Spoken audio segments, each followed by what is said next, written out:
আসসালামু আলাইকুম, সবাইকে স্বাগতম আমাদের নতুন একটা লেকচারে। তো আজকে আমরা পড়বো হচ্ছে তোমার পরিবেশ রসায়ন। এটা হচ্ছে আমাদের কেমিস্ট্রি ক্লাসের থার্ড ক্লাস। ঠিক আছে। তো তোমরা ইতিমধ্যে দুটো চ্যাপ্টার পড়ছো, একটা হচ্ছে তোমার গুণগত রসায়ন আর একটা হচ্ছে তোমার মৌলের পর্যাবৃত্ত ধর্ম ও রাসায়নিক বন্ধন। তোমাদের আদিল ভাই তোমার মৌলের পর্যাবৃত্ত ধর্ম রাসায়নিক বন্ধন নিছে আর আমি তোমার গুণগত রসায়নটা নিছি। ঠিক আছে। তো তোমরা ইতিমধ্যে ধারণা পেয়ে গেছো যে আমাদের কেমিস্ট্রি ক্লাস কিভাবে নেওয়া হবে।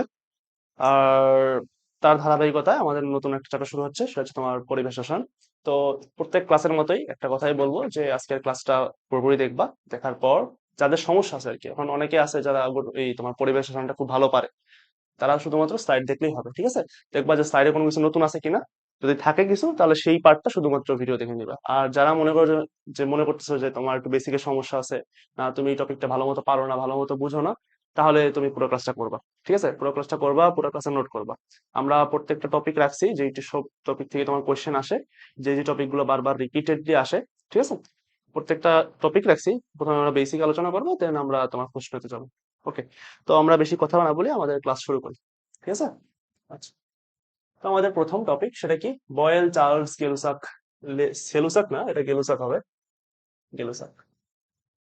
গেলুসাক ও অ্যাভোগাড্রোর সূত্র, গ্যাসের সমন্বয় সূত্র, আদর্শ গ্যাসের সমীকরণ।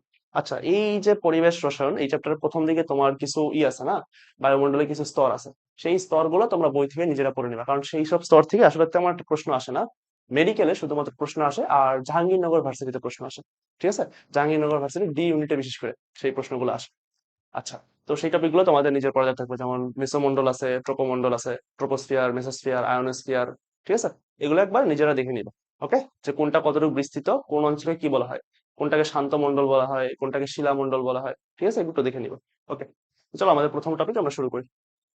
দেখো, আমাদের প্রথম সূত্র এটা হচ্ছে তোমার বয়েলের সূত্র। আচ্ছা। ওই টপিকের পরেই কিন্তু আমাদের তোমার এই সূত্রগুলো শুরু হয়, গ্যাসের যে সূত্রগুলো আছে। প্রথমে বয়েল, চার্লস, তারপরে তোমার হচ্ছে কি রেনোর সূত্র বা গেলুসাকের সূত্র, তারপর হচ্ছে তোমার অ্যাভোগাড্রোর সূত্র, ডাল্টনের সূত্র। ঠিক আছে। গ্রাহামের গ্যাস ব্যাপন সূত্র। ওকে। আচ্ছা, বয়েলের সূত্র কি বলছে? বয়েলের সূত্র বলছে যে যদি ভর আর তাপমাত্রা তোমার ধ্রুবক থাকে বা স্থির থাকে। কি বললাম?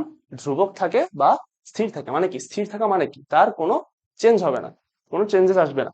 আচ্ছা, কি বললাম আমি? যদি তাপমাত্রা স্থির থাকে, তাপমাত্রা টি স্থির, স্থির বা ধ্রুবক, তাহলে তোমার বিজ্ঞানী তোমার কি বলে, বয়েল কি বলছে? যে V is proportional two 1/p, মানে তার আয়তনটা কি হবে? চাপের ব্যস্তানুপাতিক, বা চাপ কি হবে? আয়তনের ব্যস্তানুপাতিক। আচ্ছা, এটাকে আমরা কি লিখতে পারি? আমরা জানি যে আমরা এটা এইভাবে লিখতে পারি, যদি আমরা সমানুপাতিক চিহ্নটা উঠাই দিই তাহলে কি থাকবে? একটা ধ্রুবক আসবে, কে ইন্টু 1/p। এটাকে আমরা এভাবে লিখতে পারি, পিভি, দাঁড়াও আমি কালিটা চেঞ্জ করি, পিটাকে আমি এই পাশে আনলাম, PV is equal to K. তাহলে আমরা বয়েলের সূত্র থেকে পাইলাম যে পি আর ভি এর গুণফলটা কি সর্বদা ধ্রুবক হবে। বুঝতে পারছো? পি আর বি মানে কি, প্রেসার আর ভলিউম বা চাপ আর আয়তনের গুণফলটা সর্বদা ধ্রুবক হবে। কখন? যখন তাপমাত্রা এবং ভর স্থির থাকবে। ক্লিয়ার? আচ্ছা, পিভি ইজ ইকুয়াল টু ধ্রুবক পাইলাম আমি। এখানে আমরা পিভি ইজ ইকুয়াল টু ধ্রুবক, এ থেকে কি লিখতে পারি? আমরা এটা লিখতে পারি না যে P1, কালারটা মনে আসবে না, ঠিক আছে আমি একটু অন্য কালার নেই, লাল কালার নেই। ওকে। P1 V1 is equal to P2 V2 is equal two P3 V3। এগুলো কি সব সমান না? আমি বললাম কি ধ্রুবক যেহেতু, মানে কি P1 V1 এর মান যদি 5 হয়, P2 V2 এর মানও 5 হইতে বাধ্য, P3 V3 মানও 5 হইতে বাধ্য। তাহলে আমি এটা কি লিখতে পারি? এটা সমান সমান কি লিখতে পারি আমি? PN VN, মানে কি n তম P n তম V, সেটা কি সমান P1 V1 এর সমান। বোঝা গেছে? এটা কিন্তু ইম্পর্টেন্ট, এটা কিন্তু আমাদের লাগে, বুঝছো? আমাদের বলে যে এত তাপমাত্রা, এই তোমার এত আয়তনে চাপ এত, অত আয়তনে চাপ কত, এটা কিন্তু বলে দেয়, তখন কিন্তু এই সূত্রটা অ্যাপ্লাই করতে হয়। আচ্ছা, সেটা আমরা দেখলাম। এখানে কিছু গ্রাফ আছে, এই যে তোমার পরিবেশ রসায়নে এই গ্রাফটা কিন্তু অনেক ইম্পর্টেন্ট। এই গ্রাফগুলো কিন্তু আমাদের লাগে। দেখো, প্রথম যে গ্রাফটা সেটা কি? পি বনাম ভি লেখচিত্র। ওকে। পি বনাম ভি লেখচিত্র যেইটা প্রথমে থাকে, এই যে এটা প্রথমে আছে না পি, পিটা ওয়াই এক্সিসে বসবে। যেই জিনিসটা প্রথমে থাকে সেটা কিন্তু ওয়াই এক্সিসে বসে, যেই জিনিসটা পরে থাকে মানে যেটা বনাম, যেটা যেটা বনাম সেটা কি ওয়াই এক্সিসে থাকে, আর পরে যেটা থাকে সেটা কোথায় থাকে? এক্স এক্সিসে। এটা তো বুঝো আশা করি, এক্স এক্সিস কোনটা, ওয়াই এক্সিস কোনটা। এক্স কোনটা? এই যে হরাইজন্টাল যেটা, আর ওয়াই কোনটা? ভার্টিক্যাল যেটা। বুঝতে পারছো? আচ্ছা। ওকে। এখন আমাদের বলছে কি পি বনাম ভি এর লেখচিত্রটা কেমন হবে? এটা কি একটা বক্ররেখা হবে না, বলো না? কারণ কি, পি আর ভি এর মধ্যে সম্পর্কটা কি ব্যস্তানুপাতিক না? যখন সম্পর্কটা ব্যস্তানুপাতিক হয় তখন সেখানে কি বক্ররেখা হয় না? অবশ্যই বক্ররেখা হয়। আচ্ছা, এখানে আমাদের দেখো কয়েকটা দিছে, কয়েকটা মান দিছে। উম আচ্ছা, দেখো কয়েকটা মান দিছে, কি দিছে? টি1 দিছে, টি2 দিছে, এটা টি3, বোঝা যাচ্ছে না মনে হয়। টি1, টি1, এটা হচ্ছে তোমার টি1, এটা হচ্ছে তোমার টি2, এটা হচ্ছে টি3, আমি যদি ভুল না করি। আহ হ্যাঁ, মেবি। আচ্ছা, এখন আমাদের বলতে হবে যে কোনটা বড়, টি1 বড়, টি2 বড়, না টি3 বড়? আচ্ছা দেখো তো, এই যে ভি যদি এদিকে যাচ্ছে, যখন ডান দিকে যাচ্ছে বা এক্স অক্ষের দিকে যাচ্ছে, এক্স এক্সিস এর দিকে যাচ্ছে, তখন কি ভি এর মান বাড়তেছে না কমতেছে? অবশ্যই বাড়তেছে। এখানে জিরো, মনে করো এখানে 1 2 3 4 5 6 7 এটা এভাবে করে যেতে থাকবে। ওকে, পি এর মান যত উপরে যাচ্ছে তত কি বাড়তেছে না?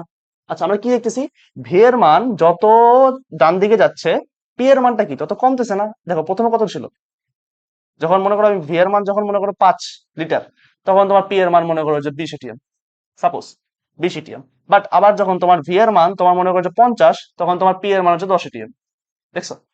মানে কি, তোমার ভি এর মান যত বাড়তেছে পি এর মান তত কমতেছে। এখন আমাদের এটা যদি বের করতে চাই আমরা, তাহলে আমরা কিভাবে বের করব? আমরা করব কি, তোমার পি আছে না, এটার প্যারালাল একটা লাইন টানবো, টানলাম। দেখো, এখন কি করব, এখান থেকে আমি নিলাম, এখান থেকে, সরি, এখান থেকে একটা লাইন নিলাম, এখান থেকে আরেকটা লাইন নিলাম, দেখা হয়ে গেছে। এটা ঠিক আছে, এটা ঠিক আছে, ঠিক আছে। ওকে, দেখো তো। আচ্ছা, এই জায়গাটা দেখো তো কি সমান, এখানে কি সমান বলো, এখানে সমানটা কি? এখানে কি ভিটা ফিক্স না? মনে করো এই যে ভিটা আছে, এখানে যে ভিটা আছে, এই যে ভি, এখানে যে ভিটা আছে, এই ভিটা কি ফিক্স না? এই ভিটা পুরো জায়গায় ফিক্স না? চেঞ্জ হয়েছে কি পি এর মানটা না? পি এর মান চেঞ্জ হয়েছে না? দেখো, পি এর মান কোথায় বেশি, সবচেয়ে বেশি কোথায়? এই জায়গায় না? এই বিন্দু, এটাকে আমি বলতে পারি না পি3? যেহেতু টি3 লাইন, এই লাইনটাকে আমি পি3 বলতে পারি। আবার এটা টি2 লাইন, এটাকে আমি কি বলতে পারি? পি2 লাইন বলতে পারি না? বলতে পারি। আচ্ছা, এটা হচ্ছে তোমার টি1, এটাকে আমি পি1 বলতে পারি না? বলতে পারি। আচ্ছা, এখানে সবচেয়ে বড় পি কোনটা? পি3। তাহলে আমি এটাকে এভাবে লিখতে পারি না? দেখো, এটাকে এভাবে লিখতে পারি যে এখানে সবচেয়ে বড় হচ্ছে পি3, তার থেকে বড় হচ্ছে তোমার পি2, তার থেকে বড় হচ্ছে পি1। পাইলাম আমি পি1 পি2 পি3 সম্পর্কটা পাইলাম। এখন পি এর সাথে টি এর সম্পর্কটা কি? আমাদের লাগবে তো টি3 টি2 টি1 এর মধ্যে কোনটা বড়, কোনটা ছোট, তাই তো? এখন পি এর সাথে তোমার টি এর সম্পর্কে আমরা জানি, পিভি, আমরা সবাই জানি PV is equal to N R T. দেখো, পি এর সাথে টি এর সম্পর্ক হচ্ছে সমানুপাতিক, মানে পি যদি বাড়ে টি বাড়ে, টি যদি বাড়ে পি বাড়ে, পি কমলে টি কমে, টি কমলে পি কমে। বুঝতে পারছো? আচ্ছা, তাহলে আমার কি, যেটার পি বেশি সেটার টি বেশি, তাহলে সবচেয়ে টি বেশি কোনটার হবে? টি3। তাহলে টি3টা সবচেয়ে বড়, তারপরে বড় কোনটা? টি2, তারপরে বড় কোনটা? টি1। এই তো পেয়ে গেছি আমরা। দেখছো, আমরা পেয়ে গেছি। বুঝতে পারছো? এটা কিন্তু ইজি। টি3 বড়, টি2 বড়, তারপরে কি টি1টা বড়। হ্যাঁ, আশা করি বুঝতে পারছো। এটা কিন্তু আমরা কিন্তু এই এক্সিস এর ইতে নিলেও হইতো, তখন কিন্তু পিটা স্থির হয়ে যেত, তখন আবার ভি এর সাপেক্ষে আমাদের ক্যালকুলেশন করতে হইতো। ক্লিয়ার? আশা করি বুঝতে পারছো। ওকে, চলো আমরা দ্বিতীয় লেখচিত্রটা বুঝি আর কি। দ্বিতীয় লেখচিত্র কি, ভি বনাম 1/p বা পি ইনভার্স 1। দেখো, পি ইনভার্স 1 মানে কি? 1/p না রে? তাহলে আমাদের এই সূত্র কি শিখছিলাম আমরা? V is equal to K into 1/p, তাই না? এটা না? এটা তো, দেখো এখানে ভি কোথায় বসছে? ওয়াই এক্সিসে না?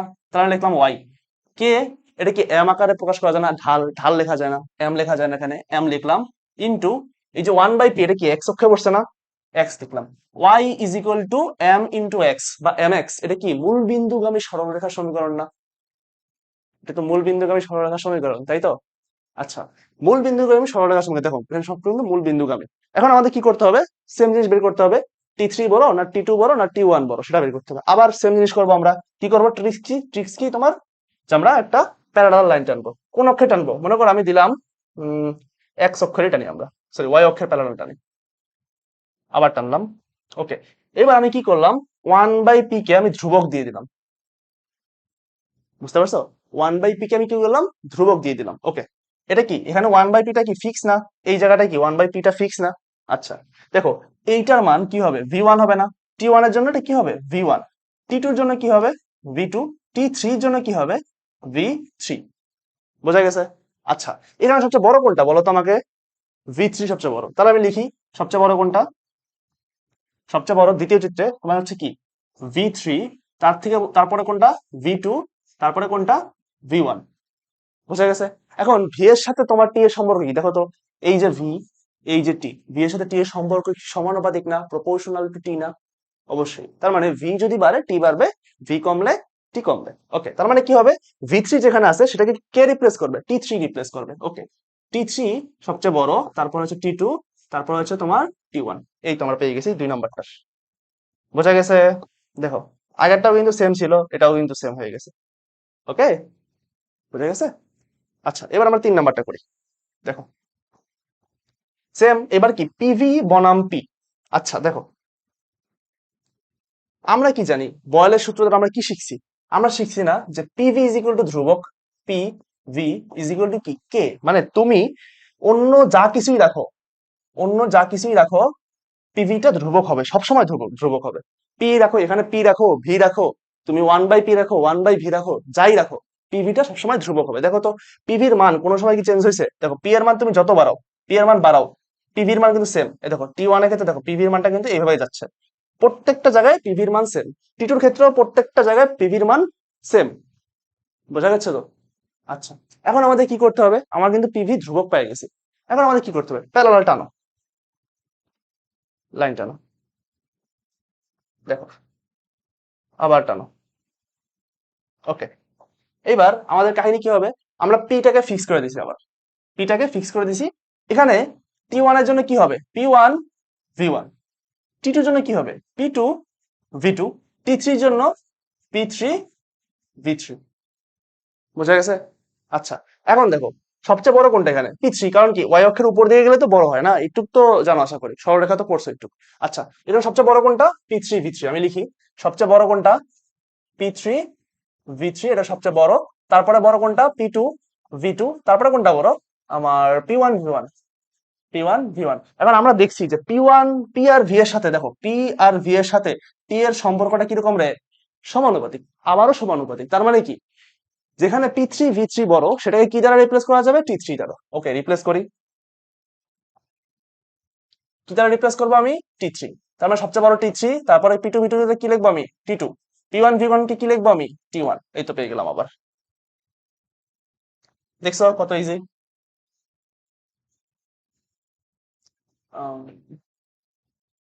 এটাকে একটু ঘোরানো যাবে নাকি?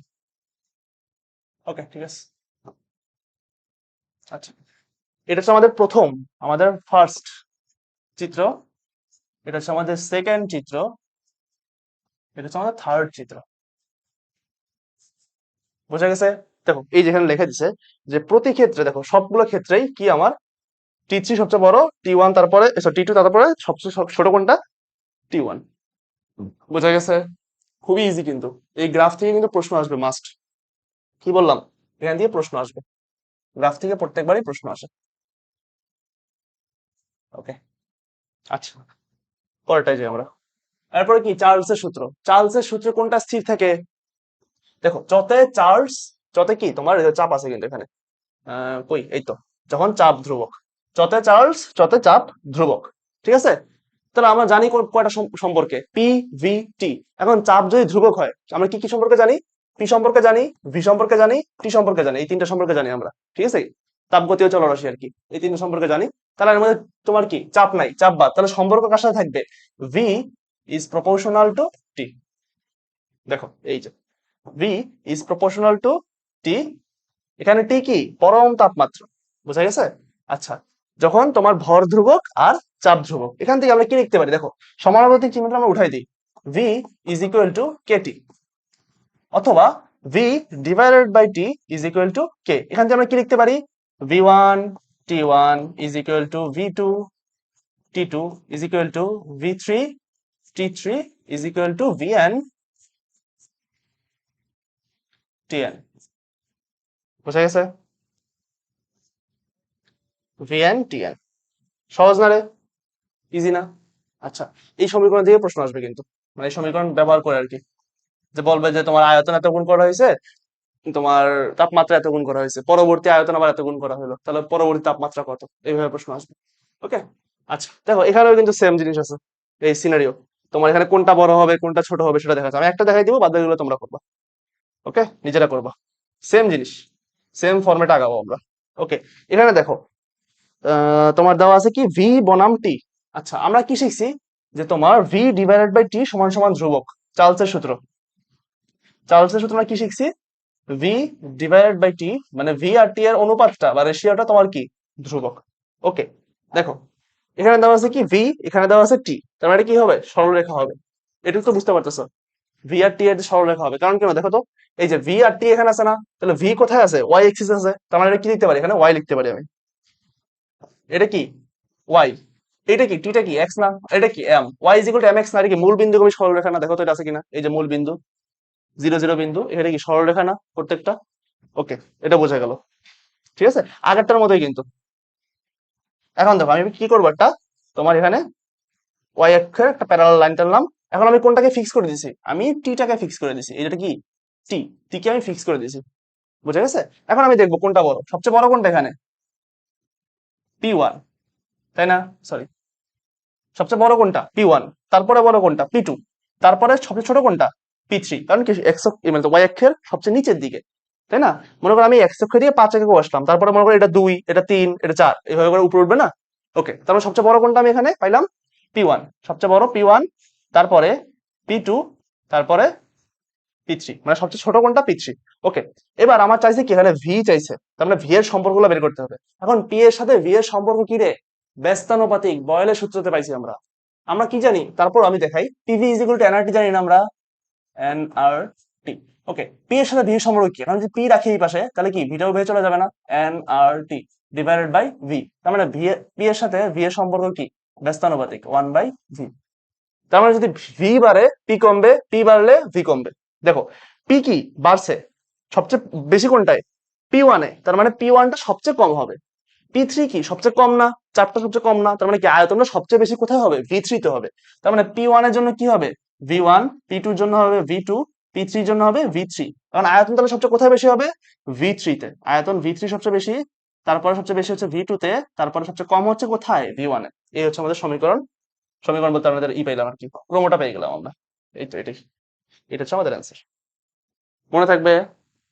এটা কিন্তু তোমার পরিবেশনে এই গ্রাফগুলো কিন্তু খুবই ইম্পর্টেন্ট, ঠিক আছে। বাদ দিয়ে এগুলো পারবা আশা করি, নিজেদের জন্য দিলাম। ওকে, আচ্ছা, আরেকটা জিনিস আছে তোমার এখানে, পরম শূন্য তাপমাত্রা। দেখো পরম পরম শূন্য তাপমাত্রা জিনিসটা কি, এটা জানা লাগবে। যেই তাপমাত্রা তোমার দেখো এই যে আসতেছে না, এখানে আস্তে আস্তে আস্তে আস্তে দেখো এখানে কি হইতেছে, এই যে -273°C তাপমাত্রায় কি আয়তন শূন্য হয়ে যাচ্ছে। আয়তন কি আসলে শূন্য হওয়া সম্ভব, কোনো সময় সম্ভব না, সম্ভব না। এই কারণেই কি বলা হয় এটাকে, আনরিয়েলিস্টিক একটা তাপমাত্রা বলা হয়। এই তাপমাত্রায় আসলে তাত্ত্বিক ভাবে, কি বললাম, তাত্ত্বিক ভাবে বা লেখালেখি ভাবে, তোমার ফিজিক্যালি না বা তোমার পরীক্ষণীয় ভাবে না, তাত্ত্বিক ভাবে কি হয়, আয়তন শূন্য হয়ে যায়। সেই তাপমাত্রায় কি বলা হয়, পরম শূন্য তাপমাত্রা। আই রিপিট, কি বলা হয়, পরম শূন্য তাপমাত্রা। তোমাদের প্রমাণ তাপমাত্রা, তারপরে কক্ষ তাপমাত্রা, পরম শূন্য তাপমাত্রা প্যাচ লাগে। পরম শূন্য তাপমাত্রা, পরম শূন্য তাপমাত্রা, পরম শূন্য তাপমাত্রা কত রে, -273°C বা 0 কেলভিন। ঠিক আছে, এটা ইম্পর্টেন্ট, এটা মনে রাখবা। ওকে,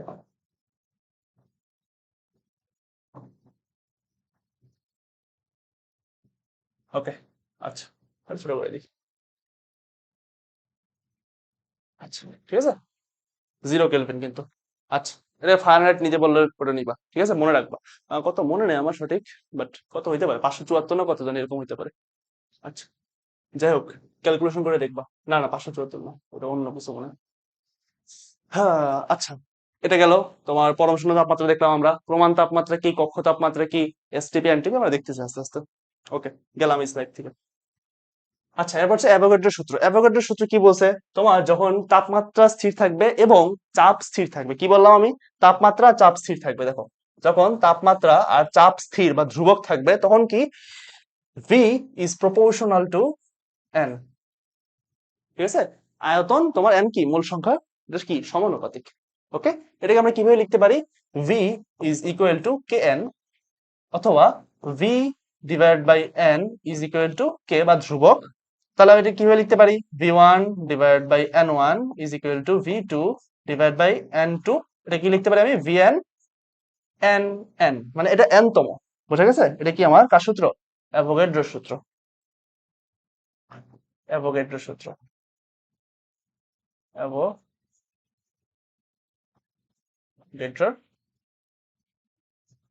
সূত্র। ওকে, দেখো অ্যাভোগাড্রোর সূত্র তো, সরি এটা গেলুসাকের সূত্র। দেখো গেলুসাকের চাপীয় সূত্র, বা এটাকে তোমার রেনর সূত্র বলা হয়। কি বলা হয়? গেলুসাকের চাপীয় সূত্র বা রেনর সূত্র। কার সূত্র? রেনো, রেনোর চাপীয় সূত্র। ঠিক আছে, এটা তোমার ফিজিক্স বই বা দেখো রেনো দেখবা নাম দিয়ে। রেনো কি বলছে? তোমার এখানে তাপ এই স্থির থাকবে কোনটা? দেখো, যখন ভর ও আয়তন ধ্রুবক, আমরা কি দেখছি? বয়েলের সূত্র স্থির থাকে কোনটা? টেম্পারেচার, তাপমাত্রা। চার্লসের সূত্র স্থির থাকে কোনটা? তোমার প্রেসার। যত চার্লস যত চাপ। আর গেলুসের সূত্র স্থির থাকে কোনটা? আয়তন। এক একটা মনে করো যে একটা একটা করে স্থির থাকে, অন্য একটা স্থির থাকে। বুঝা গেছে? আচ্ছা, কি বললাম আমি? এখানে স্থির থাকে কোনটা? ভর তো স্থির থাকবেই, সাথে আয়তনটা স্থির থাকে। আচ্ছা, তাহলে ভর আর আয়তন যদি স্থির থাকে তাহলে সম্পর্কটা কি হবে? পি ইজ প্রপোর্শনাল টু টি। মানে যখন তোমার ভর এবং আয়তন স্থির থাকে কোনো গ্যাসের ক্ষেত্রে, কিন্তু স্থির থাকে আদর্শ গ্যাসের ক্ষেত্রে। ওকে, ঠিক আছে। ভর ও কি তোমার উম আয়তন স্থির থাকে, তখন সেটার কি চাপটা তোমার তাপমাত্রার সমানুপাতিক। মানে চাপ বাড়লে তাপ বাড়বে, চাপ কমলে তাপ কমবে, তাপমাত্রাটা কমবে আর কি। ওকে, তাহলে কিভাবে লিখতে পারি? P1 divide by T1 is equal to P2 divide by T2 is equal to Pn Tn। ঠিক আছে, এটা আমি এভাবে লিখতে পারি। ওকে, বুঝতে পারছো আশা করি। হ্যাঁ, এটা সামারি। আর এই সেম জিনিস এখানেও সেম জিনিস। ওকে, মানে গ্রাফের চিত্রটা একটা নিয়ে আমি মানে তোমার প্যারালাল লাইন নিয়ে দেন আমি ক্যালকুলেশন করবো কোনটা বড় কোনটা ছোট। ঠিক আছে, ওয়াই এক্সিসে কোনটা আছে দেখো, এখানে ওয়াই এক্সিসে পি আছে, আর তোমার এখানে টি আছে এক্স এক্সিসে। তার মানে সমীকরণে আমি পি এর জায়গায় কি লিখতে পারবো? ওয়াই লিখতে পারবো, আর তোমার টি এর জায়গায় কি লিখতে পারবো? এক্স লিখতে পারবো। তখন আমি বুঝতে পারবো যে গ্রাফটা কেমন দেখাবে। ওকে, এই তো আমাদের এসটিপি এসটিপি এনটিপি। এটা ইম্পর্টেন্ট, বুঝছো? এটা খুবই ইম্পর্টেন্ট, এখান থেকে কিন্তু প্রশ্ন আসে প্রত্যেকবার। ওকে, পূর্ণরূপ এসটিপির পূর্ণরূপ কি? Standard temperature and pressure. Pressure, okay. STP পূর্ণরূপ কি? স্ট্যান্ডার্ড এমবিএন টেম্পারেচার এন্ড প্রেসার। এনটিপি হচ্ছে তোমার normal temperature and pressure. Okay, ঠিক আছে, খুবই ভালো।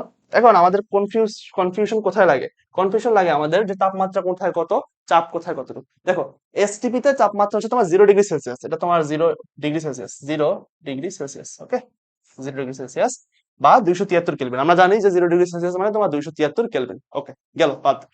এসএটিপি তে তোমার তাপমাত্রা কত? 25 ডিগ্রি সেলসিয়াস, 25 ডিগ্রি সেলসিয়াস বা 298 কেলভিন। 273 প্লাস 25 ডিগ্রি, মানে 25 কত হয়? 298, 298 কেলভিন। ওকে, এনটিপি তে টেম্পারেচার হচ্ছে তোমার 20 ডিগ্রি সেলসিয়াস, 20 ডিগ্রি সেলসিয়াস। এটা অনেক জায়গায় 293 কেলভিন, এটা অনেক জায়গায় তোমার 25 ডিগ্রি বলে। ঠিক আছে, বাট এখন আসলে এনটিপির তোমার প্রচলনটা নাই। ঠিক আছে, তো আমাদের যে ম্যাথ থাকে, ম্যাথে কিন্তু বেশিরভাগ জায়গায় দেখবা যে এসটিপি আর এনটিপি পার্থক্য করে না। এনটিপি দিলেও তোমার এই ম্যাথটা করে এসটিপি দিয়ে। অনেক জায়গায় 25 ডিগ্রি সেলসিয়াস দিয়ে করে, অনেক জায়গায় 0 ডিগ্রি সেলসিয়াস দিয়েও করে। হ্যাঁ, এটা কিন্তু হয়, বাট আসলে কিছু করার নাই। যদি ডাটা আসে, পরীক্ষিত প্রশ্ন আসে যে এনটিপি কত ডিগ্রি সেলসিয়াস, এনটিপি মানে কত ডিগ্রি সেলসিয়াস, বা এনটিপি তে কত ডিগ্রি সেলসিয়াস তাপমাত্রা থাকে, কত ডিগ্রি বলবা তুমি? 0 ডিগ্রি বলবা বা 293 কেলভিন বলবা। 273 প্লাস 20। ওকে, আচ্ছা, আশা করি ক্লিয়ার। এটা কিন্তু প্যাচ লাগে, আমি ক্লিয়ার করলাম। ওকে, এখানে চাপ কত দেখো। এসটিপি তে তোমার চাপ হচ্ছে তোমার প্রমাণ চাপ, যেটা সেটাকে 1 এটিএম বলে। আচ্ছা, 1 এটিএম সমান সমান কি বলতে পারি আমি? 1 এটিএম সমান সমান 10 13 25 প্যাসকেল। 10 13 25 প্যাসকেল। প্যাসকেল সমান সমান আমি অন্য একটা জিনিস লিখতে পারি, সেটা কি? 10 13 25 newton per metre square. 25 newton metre inverse two. এটাকে আমি এভাবে লিখতে পারি, 10 13 25, 35 ডিগ্রি হয়েছে, 25 কিলো প্যাসকেল। ঠিক আছে, এখন দশমিক কথা দিতে হবে 3 ঘর আগে, 1 2 3, এই তো 101.325 কিলো প্যাসকেল। মনে থাকবে? এগুলো কিন্তু মনে রাখতে হবে, এই তিনটা অন্তত মনে রাখতে হবে। আচ্ছা, গেল। তোমার কি এই কিলো প্যাসকেল দেওয়া আছে? ওকে, আর তোমার এসএটিপির জন্য কি 100 কিলো প্যাসকেল। এটাকে তুমি আশা করি এটিএম নিতে পারবা। 100 কিলো প্যাসকেলকে এটিএম কিভাবে নিবা? এই 100 ডিভাইডেড বাই এইটা 101.325 কিলো প্যাসকেল থেকে ডিরেক্ট এটিএম চলে যাবে। ওকে, এনটিপির ক্ষেত্রে দেখো প্রেসারটা সেম সেম অ্যাজ এসটিপি। দেখছো, এই জন্যই তো প্রেস লাগে। এটা কি সেম অ্যাজ এসটিপি। ওকে, ঘনমাত্রা সরি তোমার মোলার আয়তন বা ঘনমাত্রা সেটা কত? দেখো এসটিপির ক্ষেত্রে ঘনমাত্রা হচ্ছে তোমার কত, 22.4। আমরা নর্মালি 22.4 বলি বা 414ও বলতে পারো তুমি। 414 মোল পার লিটার বা মোলার। হ্যাঁ, আচ্ছা, হ্যাঁ, মোলার আয়তনই তো। লিটার মোল ইনভার্স কেন? আচ্ছা, টাইপিং এ ভুল হয়েছে মনে হয়। ওকে, বাদ দাও। উম, কি মোলার আয়তন না 22.4 লিটার, আসলে সত্য কথা বলতে। ঠিক আছে, আচ্ছা, আয়তনের ক্ষেত্রে কথা বলছে। ওকে, সমস্যা নেই। এসিটিভির ক্ষেত্রে কত তোমার? 24.78। 9 লেখা লাগে না, 24.78 পড়ি আমরা। ওকে, 24.78। এখানে আমরা কোনটা পড়ি? 22.4। 22.4 এক ঘর মনে রাখলে হবে এখানে, আর এখানে তোমার 2 ঘর মনে রাখলে হবে। 22.4 এত লিটার, 24.78 লিটার। ওকে, এখানে 24.04 লিটার। ওকে, বোঝা গেছে? এই যে তোমার এটা আছে, আয়তনের যে মানটা আছে, মানটা খুবই ভালো মতো মনে রাখতে হবে। তাপমাত্রাগুলো মনে রাখতে হবে, এগুলো কিন্তু ম্যাথে আসে। বলে দেয় যে তোমার স্ট্যান্ডার্ড টেম্পারেচার প্রেসার বা প্রমাণ তাপমাত্রায় তোমার এই যে এরকম হয়েছে, কোন একটা গ্যাসের আয়তন দ্বিগুণ হয়ে গেছে, কোন একটা গ্যাসের তোমার চাপ দ্বিগুণ হয়ে গেছে বা অর্ধেক হয়ে গেছে, তারপর তোমার এনটিপি তে একটা গ্যাসের এরকম এরকম হয়েছে। এই যখন এগুলো বলে দিবে, ক্যারেক্টারিস্টিক্স গুলো বলে দিবে, তখন কিন্তু তোমার অ্যান্সার করা টাফ হয়ে যাবে যদি তুমি না জানো। হুম, এগুলো জানতে হবে। ওকে, গেল। এই দেখো বলা আছে বর্তমানে এনটিপি পদ্ধতির কোনো ব্যবহার নেই। ঠিক আছে, হ্যাঁ, বয়েল চার্লস এর সমন্বয় সূত্র সেটা কি? পিভি। বয়েলের সূত্র কি রে? বয়েলের সূত্র আমরা পড়ছিলাম কি, তোমার পিভি ইজ ইকুয়াল টু কে, তাই না? আচ্ছা, চার্লস এর সূত্র আমরা কি শিখছিলাম? চার্লস এর সূত্র কি স্থির ছিল? চাপ স্থির ছিল না? সেখানে আমরা দেখছিলাম না, V divided by T is equal to K. তাহলে আমি এই দুটা মিক্স যদি করি, তাহলে কি লিখতে পারি আমি? PV divided by T is equal divided by T is equal to K. তাহলে আমি কি লিখতে পারি? P one divided by T1 is equal to P2 V2 divided by T2 is equal to Pn Vn divided by Tn। মনে থাকবে? ওকে, এটা কিন্তু লাগে সমন্বয় সূত্র, এটা কিন্তু লাগে। ঠিক আছে, বয়েলস আর চার্লসের সমন্বয় সূত্র। এখানে বলা আছে কোনটা কি, ভুংবাং দরকার নাই। PV is equal two nRT, এটা কি আদর্শ গ্যাসের সমীকরণ। এখানে আমি কি লিখতে পারি দেখো, এনআরটি এন সমান সমান আমি কি লিখতে পারি? এন সমান সমান আমরা লিখতে পারি ডাব্লিউ ডিভাইডেড বাই এম। এটা সমান সমান আমি লিখতে পারি ভি লিটার এককে ডিভাইডেড বাই 22.4। ওকে, এটা সমান আমি লিখতে পারি কি, X divided by N A. এক্সটা কি? অণুর সংখ্যা, পরমাণুর সংখ্যা বা আয়ন সংখ্যা। গেল, এই কাহিনীগুলো গেল। ওকে, দেখো এই যে এখন এনটা আছে, এন এর জায়গায় আমরা এগুলোতে রিপ্লেস করবো। দেখো এই যে লিখছে ডাব্লিউ ডিভাইডেড বাই এম বা এন ডিভাইডেড বাই এন, এই এনটা কিন্তু সেম, এক্সটা যা এনটা কি কথা, অণুর সংখ্যা, পরমাণুর সংখ্যা বা আয়নের সংখ্যা ডিফাইন করে। ওকে, বা ডিনোট করে। আরটা কি? আরটা হচ্ছে তোমার মোলার গ্যাস ধ্রুবক। এটা আমরা দেখবো। আর কত কিছু একক আছে, আছে নাকি? হ্যাঁ, এটা না শেষ করলাম। ওকে, আচ্ছা, এই যে আর এর, হ্যাঁ এই তো, এই যে এটা ইম্পর্টেন্ট রে। আর এর বিভিন্ন একক, এগুলো ইম্পর্টেন্ট। 5 স্টার দিয়ে রাখো। ঠিক আছে, আর এর একক গুলো ইম্পর্টেন্ট অনেক। দেখো, লিটার অ্যাটমসফিয়ার একক, এটা সবচেয়ে বেশি দরকার হবে তোমাদের, লিটার অ্যাটমসফিয়ার এককটা। সেটা কি? 0.0821 লিটার অ্যাটমসফিয়ার পার মোল পার কেলভিন। পার মোল পার কেলভিন সব জায়গায় থাকবে, পার মোল পার কেলভিন কি বললাম, সব জায়গায় থাকবে। 0.0821 লিটার অ্যাটমসফিয়ার। দেখো, তোমার অনেক সময় চাপটা অ্যাটমসফিয়ার এককে দিবে, আয়তনটা লিটার এককে দিবে, তখন কি করবে তুমি? এই মানটা বসাবো আর এর জন্য। কি বললাম? চাপ। মনে করো তোমার চাপটা দিছে কি, কি কোন এককে? এটিএম এককে। আর তোমার আয়তনটা কি দিছে? লিটার এককে দিছে, তখন তুমি এটা ইউজ করবা। আবার তোমার মনে করো যে তোমার চাপটা দিছে তোমার প্যাসকেল এককে। কি বললাম? চাপ এটা দিছে তোমার প্যাসকেল বা নিউটন পার মিটার স্কোয়ার এককে দিছে, তখন তুমি কি ইউজ করবা? আর এর মানটা ইউজ করবা 8.314 জুল পার মোল, আর পার কেলভিনে থাকবেই, পার মোল পার কেলভিন। ক্লিয়ার? ক্লিয়ার তো? ওকে, গেল। আর এই যে আর এর এককটা, এটাকেই বলা হয় তোমার আর এর সার্বজনীন, সরি এসআই একক। এটাকে তো সার্বজনীন গ্যাস ধ্রুবক বলে। এটাকে তোমার বলা হয় থট, ওকে, এটাকে তোমার কি বলা হয়? এসআই একক।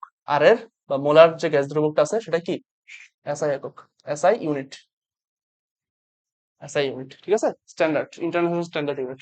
ওকে, সিজিএস একক কোনটা? দেখো, সিজিএস এককে ইউজ হয় তোমার আর্গ, শক্তির ক্ষেত্রে।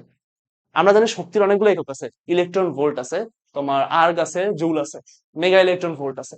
এখন কথা হচ্ছে আমি কিন্তু ট্রান্সফরমেশনও শিখাইছিলাম, তাই না?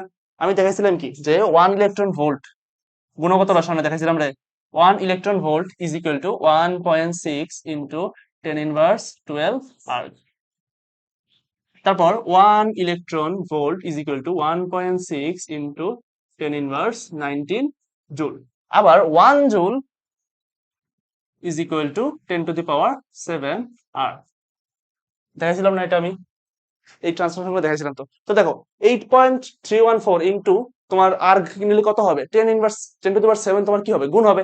সেম দেখো 10⁻7 শুধু গুণ করছে, আর্গ মোল পার লিটার, সরি পার মোল পার কেলভিন। বুঝা গেছে? বাকি সব কিন্তু সেম আছে, পার মোল পার কেলভিন থাকবে। আচ্ছা, এরপরে তোমার ক্যালোরি একক, এটা মনে রাখবে একটু, এটা কিন্তু ইম্পর্টেন্ট, এটা কিন্তু আসে অনেক জায়গায় আসছে ক্যালোরি এককটা। 1 পয়েন্ট, এটা কিন্তু নেওয়া যায়, ঠিক আছে? আমরা জানি কি 1 ক্যালোরি সমান কত? 4.1 এর জুল না? তাই তো, এটা শিখছিলাম তো আমরা, এটা কিন্তু মনে রাখতে হবে। আচ্ছা, ইঞ্জিনিয়ারিং একক, এটা কিন্তু লাগে বাট তেমন লাগে না, এটা মনে রাখতে পারো, ইচ্ছা হলে মনে রাখতে পারো, বাট এটা ইম্পর্টেন্ট না। উপরে 4টা ইম্পর্টেন্ট, সবচেয়ে বেশি ইম্পর্টেন্ট কোনটা? 1 নাম্বারটা, 2 নাম্বারটা, এই দুটো থেকে প্রশ্ন আসে সব, এই দুটো থেকে, এই দুটো থেকে প্রশ্ন আসে। ওকে, গ্যাসের ঘনত্ব সংক্রান্ত। আচ্ছা, বয়েলের সূত্র থেকে আমরা কি পাইছি? D proportional to P. এখন কথা হচ্ছে আমরা বয়েলের সূত্র থেকে কই পাইলাম যে ডি প্রপোর্শনাল টু পি? আচ্ছা দেখো তো, আমরা কি জানি? PV is equal two, nRT জানি না আমরা? পিভি ইজ ইকুয়াল টু, আমি তোমাদের দেখাই একটু, দাঁড়াও, এটা পেজ নেই। আমরা কি জানি? PV is equal to N R T. Okay, আমি এন সমান সমান কি জানি? ডাব্লিউ ডিভাইড বাই এম না? এন ইজ ইকুয়াল টু কি? W by M.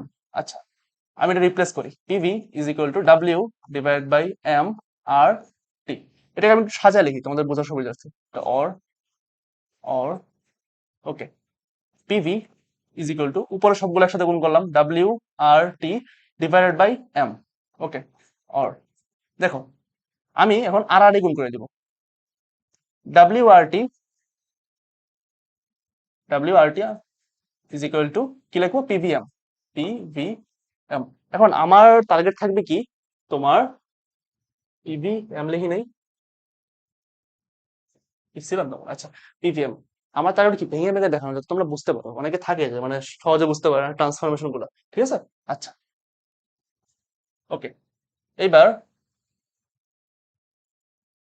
উম আমরা ঘনত্ব সমান কি জানি রে? ঘনত্ব, র- ঘনত্ব রো ইজ ইকুয়াল টু কি জানি আমরা? Rho is equal to M by V, তাই না? এম ডিভাইডেড বাই ভি জানি না আমরা? এটা তো জানি নাকি? রো ইজ ইকুয়াল টু কি? M by V. ওকে, দেখো, আহ, হ্যাঁ, আচ্ছা, এবার আমি যদি কাজ করি একটা, দেখো, আমি ডাব্লিউটাকে এই পাশে রাখলাম, আর টিটাকে ওই পাশে পাঠাই দিই, P V M divide by কি? R T. ওকে, অর, এবার ডাব্লিউটা আমি কি করব?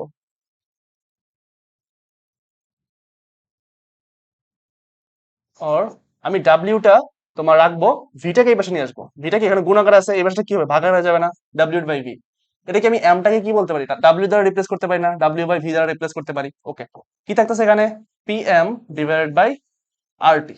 ওকে, তাহলে অতএব এটা কি রে? ঘনত্ব না, রো। আমরা আসলে এখানে ঘনত্বকে তোমার ডি দ্বারা প্রকাশ করি, D. D is equal to কি হয়? P M divided by R টি, এই সূত্র। বোঝা গেছে?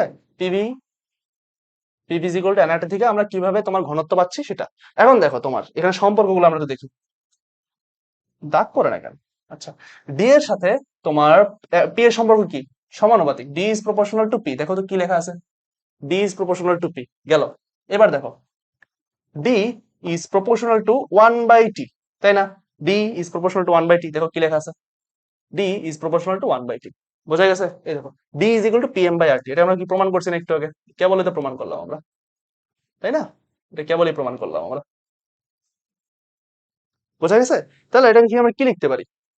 লিখছে হ্যাঁ, D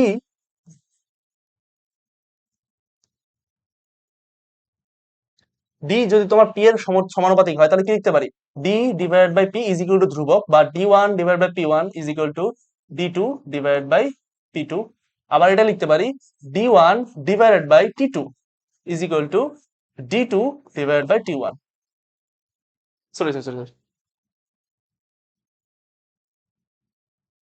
okay, D one divide by T one is equal two,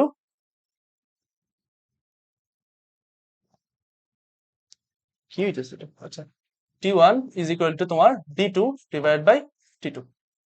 বুঝতে পারছো? তাহলে এটাকে আমি কি কি করতে পারি? আচ্ছা সরি সরি, তোমার তো একটা ই ছিল, আমি মিস্টেক করে ফেলছি। আচ্ছা, D is proportional to one by T ছিল, সরি। ঠিক আছে, তাহলে কি লিখতে পারি আমি? DT is equal to K, বা D one T one is equal to D two T two. কালই পড়ে না, টি টু।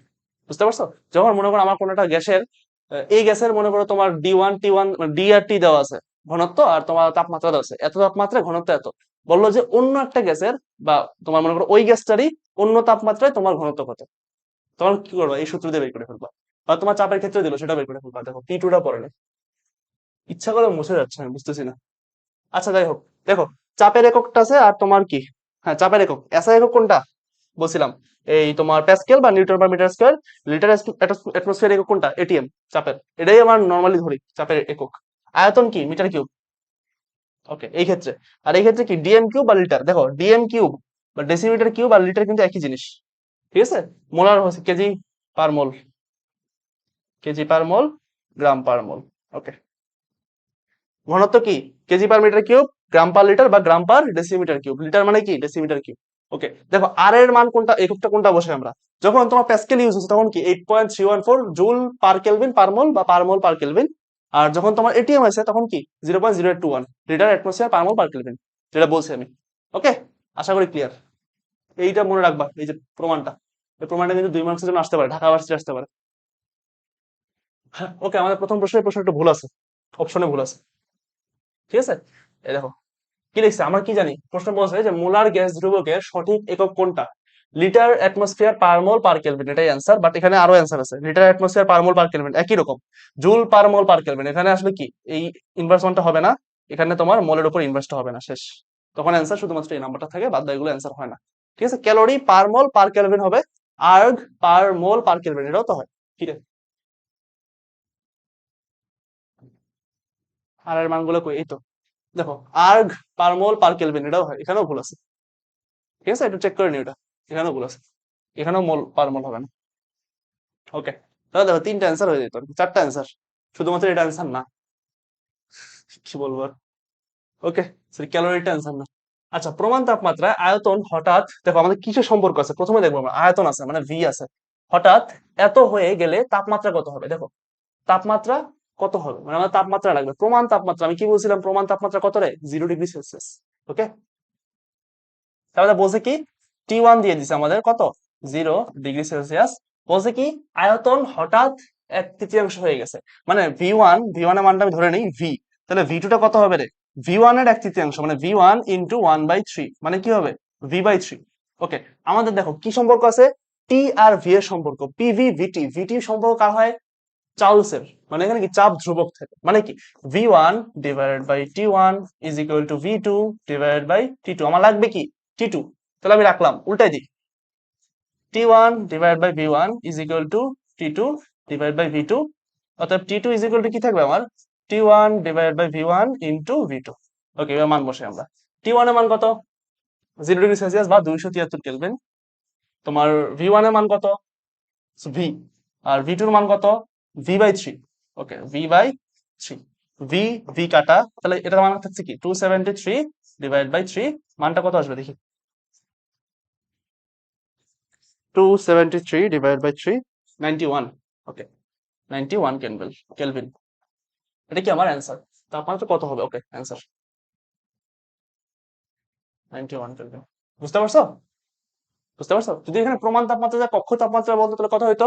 25°C। ওকে, গেল। এটা কি কোথায় আছে, বইটা নাকি? বইয়ের টেস্ট, কত সহজ প্রশ্ন।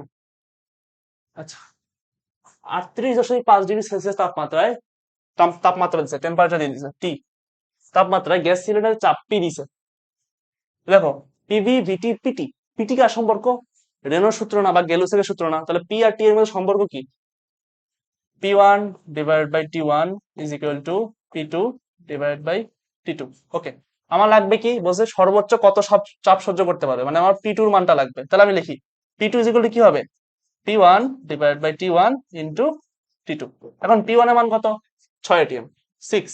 T1 এর মান কত? 38.5, মানে কি হবে তোমার 38.5 প্লাস 273 ইন্টু T2 এর মান কত? 350 ডিগ্রি সেলসিয়াস। ওকে, 350 প্লাস 273। ওকে, কোন একক আসবে? এটিএম একক আসবে, যেহেতু এটিএম এ আছে আমার। ওকে, আমরা করি 6 ডিভাইড বাই কত? 38.5 প্লাস 273 ইন্টু 350 প্লাস 273, 12 আচ্ছা 12। হ্যাঁ, আমাদের তো 12 আসছে, 12 এটিআর। আরেকবার করি, যেহেতু নান আছে অপশনে, নান হবে। ওকে, 6 ইন্টু বলছে এত তাপমাত্রা আর কার্বন নিউক্লিয়ার এত তাপমাত্রা সিলিন্ডার বিস্ফোরিত হয় সর্বোচ্চ কত চাপ সহ্য করে। আচ্ছা, 6 ইন্টু তোমার কত? 350 প্লাস 273 ডিগ্রি ডিভাইডেড বাই আমার T1 38.5 প্লাস 273, 12। হ্যাঁ, নান হবে, 12 এটিএম, কোনোটা নাই, answer none. Okay, 80 ml gas is collected over water at আইউটিতে আসছে না? হ্যাঁ, water at 70 degree Celsius, 17 degree Celsius and 750 millimeter আলোর চাপ আর কি, millimeter Hg pressure. The same amount of gas occupies a volume of 72 ml at STP. Okay. In dry condition, calculate the vapor pressure at 17 degree Celsius. Okay, 17 degree Celsius আমার vapour প্রেসারটা লাগবে। ওকে, আমাদের এখানে সমন্বয় সূত্র লাগবে, কারণ এখানে দেখো পি আছে, হ্যাঁ পি আছে, ভি আছে, তোমার আবার টিও আছে। আচ্ছা, আমরা লিখে ফেলি P1 V1 divided by T1 is equal to P2 V2 divided by T2। ওকে, আমার লাগবে কি এখানে? আমার লাগবে হচ্ছে তোমার ডেল পিটা। ডেল পিটা কেন লাগবে?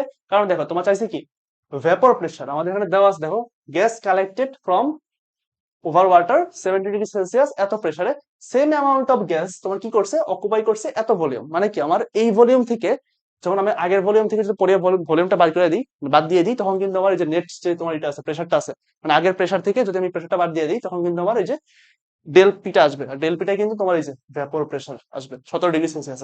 17 ডিগ্রি একবার বলছে, 17 ডিগ্রি থেকে যখন আমি এই যে ইটা আছে, মানে এই যে তোমার আয়তনটা আছে, এই আয়তনে যে ইটা আসবে, প্রেসারটা আসবে, সেটা যদি বাদ দিয়ে দিই আমি, তাহলে আমার হয়ে যাবে। ওকে, P1 আমরা রাখলাম, P1 এর মানটা আমরা বের করবো। ওকে, V1 এর মান কত দেওয়া আছে? 80 ml। ওকে, T1 এর মান কত দেওয়া আছে? T1 এর মান দেওয়া আছে তোমার 17 ডিগ্রি সেলসিয়াস, 17 প্লাস 273। ওকে, P2, P2 টার মান দেওয়া আছে 750 ইন্টু V2 এর মান কত? দেখো সেম অ্যামাউন্ট গ্যাস তোমার এখানে আছে, ঠিক আছে, সেম অ্যামাউন্টের গ্যাস 72 মিলিলিটার। ওকে, দুই জায়গায় কিন্তু মিলিলিটার আছে, এই জন্য আমি কিন্তু এখানে চেঞ্জ করলাম না, মিলিলিটার মিলিলিটার কাটা চলে যাবে। ওকে, আর আমারই কত এসটিপি, এসটিপি তে তাপমাত্রা কত বলছিলাম? 0 ডিগ্রি সেলসিয়াস বা 273 কেলভিন। ওকে, এবার আমার P1 এর মানটা আমরা বের করে ফেলবো। P1 ইজ ইকুয়াল টু, মানটা এখানে বের করি। আচ্ছা, আমি ক্যালকুলেশন করি আলাদা করে। এটা কি পুরাটা কি P1 এর সাথে গুণাকার আছে না? তাহলে ওই পাশে গেলে কি ভাগাকার হয়ে যাবে না? 750 ইন্টু 72 ডিভাইড বাই 273 ইন্টু এটা উপরে চলে যাবে 17 প্লাস 273 ডিভাইড বাই তোমার 80। ওকে, P1 এর মানটা কত আসছে? তারপরে ডেল পি বাই করবো আমরা। P2 এর মানটা দেওয়া আছে, P2 থেকে P1 টা বাদ দিয়ে দিব। হ্যাঁ, 750 ইন্টু 72 ডিভাইড বাই 273 ইন্টু 17 আর 200 কত হয় তোমার? 290 হয়। 290 ডিভাইড বাই 80, আমার মান আসছে 717। 717 এরকম আসার কথা। আচ্ছা দেখি, 717 মিলিমিটার পার চাপ এই ক্যালকুলেশন কথা ভুল করছি অ্যান্সার মিলে কিনা আমার কেন জানি মনে হচ্ছে কোথাও ভুল হয়েছে আচ্ছা নাও হইতে পারে সরি সাতারো কিছু আছে 7.03 পর্যন্ত রাখলে হবে মিলিমিটার এইচটি ওকে তাহলে ডেল পিটা কি হবে P2 - P1 750 মাইনাস তোমার 717.03 750 মাইনাস অ্যান্সার 32.96 32.96 এটা কি হবে আমার কেন জানি মনে হচ্ছে ক্যালকুলেশন ভুলেছে কোথাও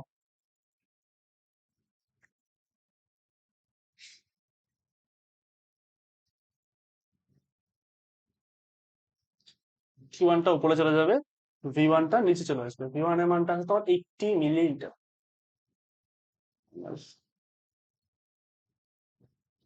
আচ্ছা এক second calculate the vapour pressure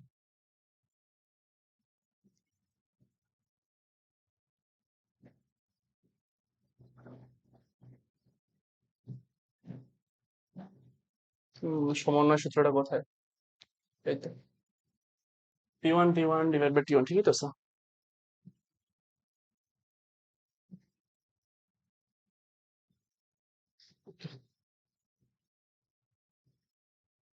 আচ্ছা আর একবার দেখি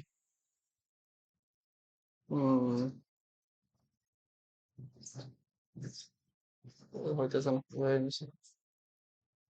দাঁড়াও অ্যান্সার কত আসছিল এই 32 এর কাছাকাছি আসছে বাট এটা আসার কথা না এটা কম আসার কথা প্রেশারটা ওকে আমরা ধরি P1 এর মান রাখি ইনটু V1 কত 80 ml okay 80 ml divide by T1 এর মান কত 17 ডিগ্রি সেলসিয়াস 17 প্লাস 290 17 প্লাস 273 290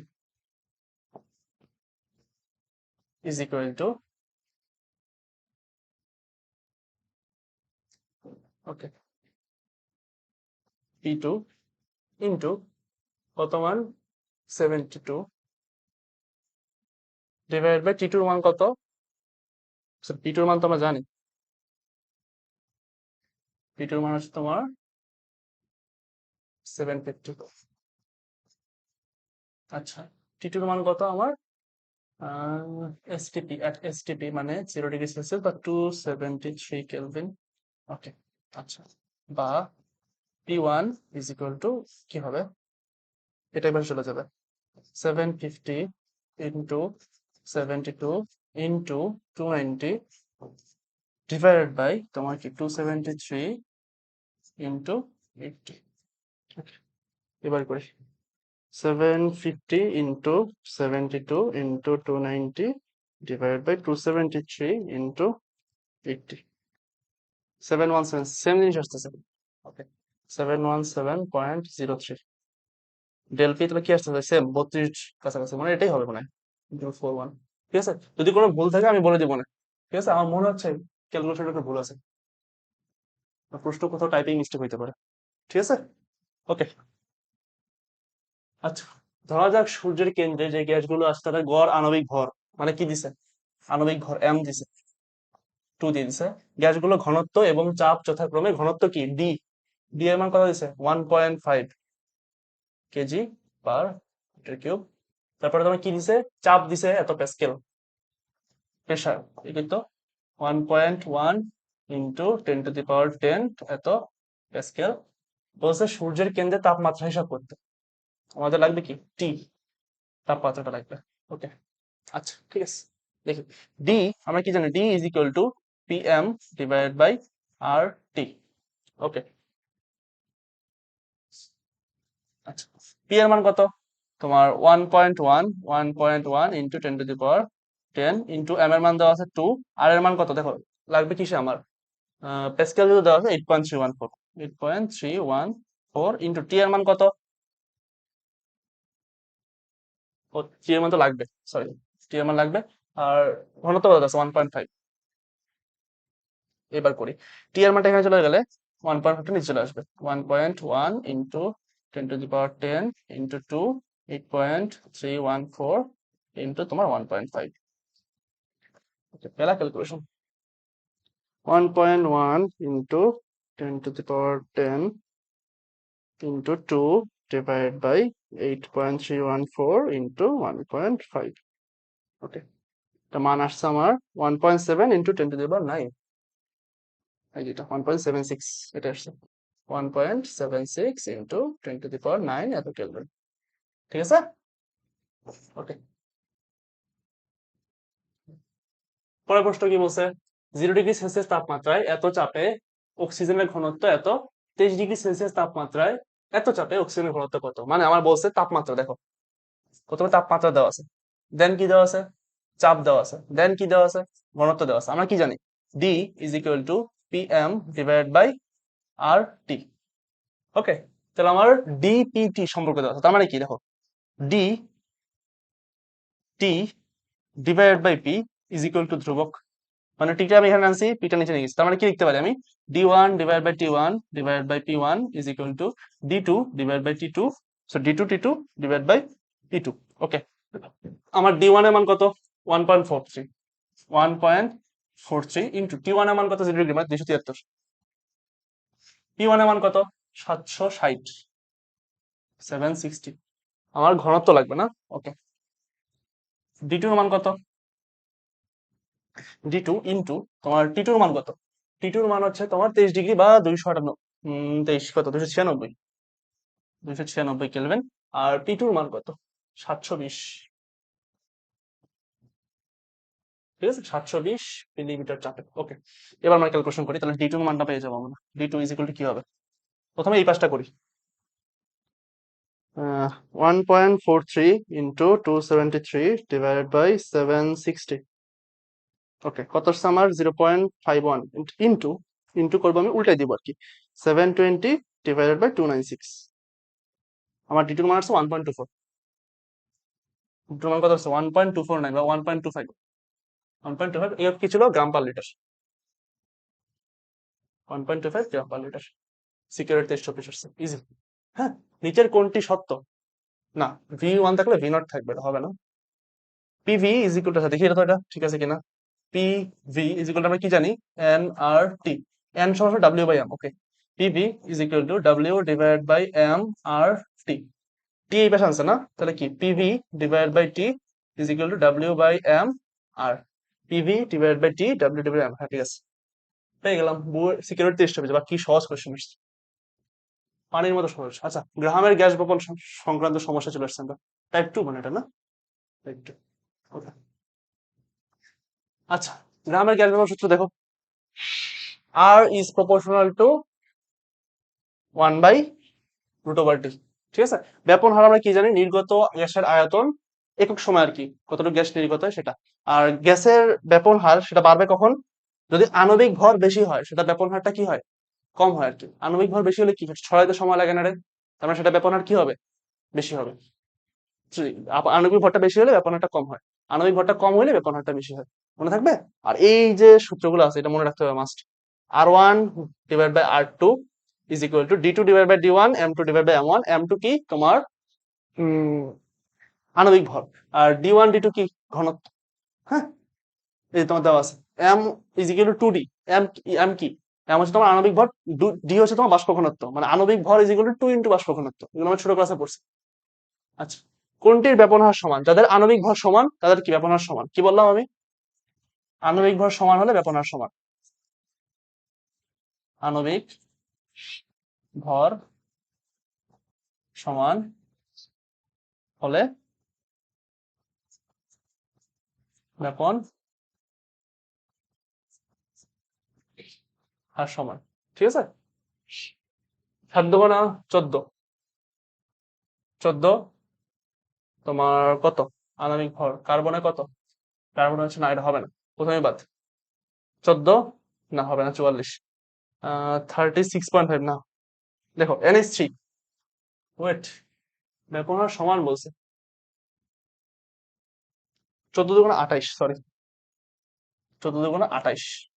কার্বনে কত, 12×2 = 24, 12×2 = 24, 24 আর 4 কত, 28, এই তো হয়ে গেছে।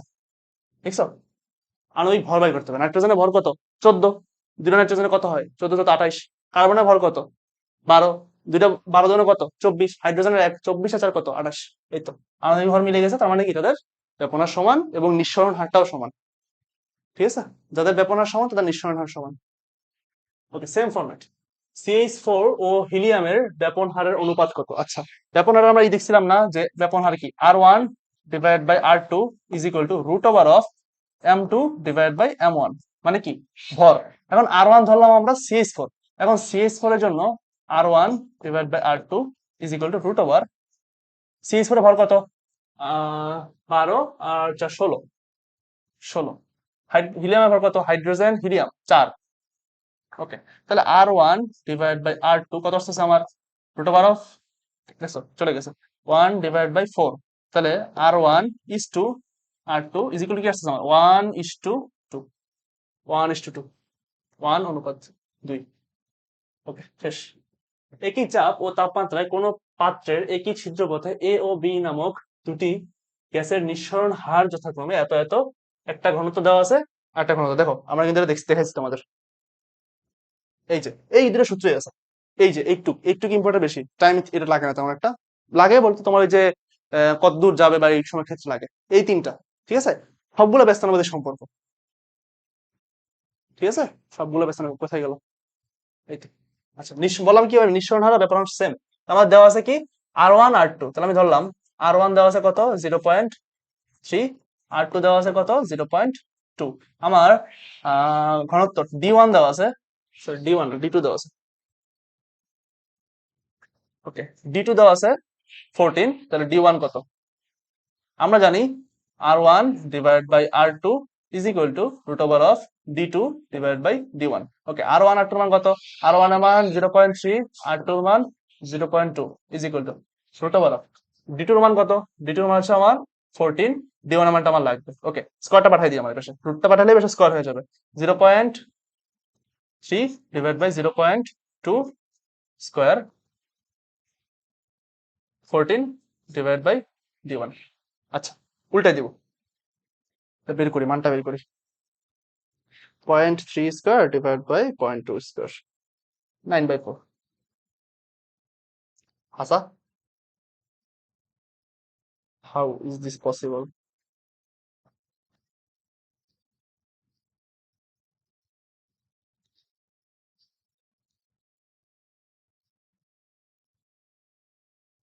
Zero point three 0.3, 0.2।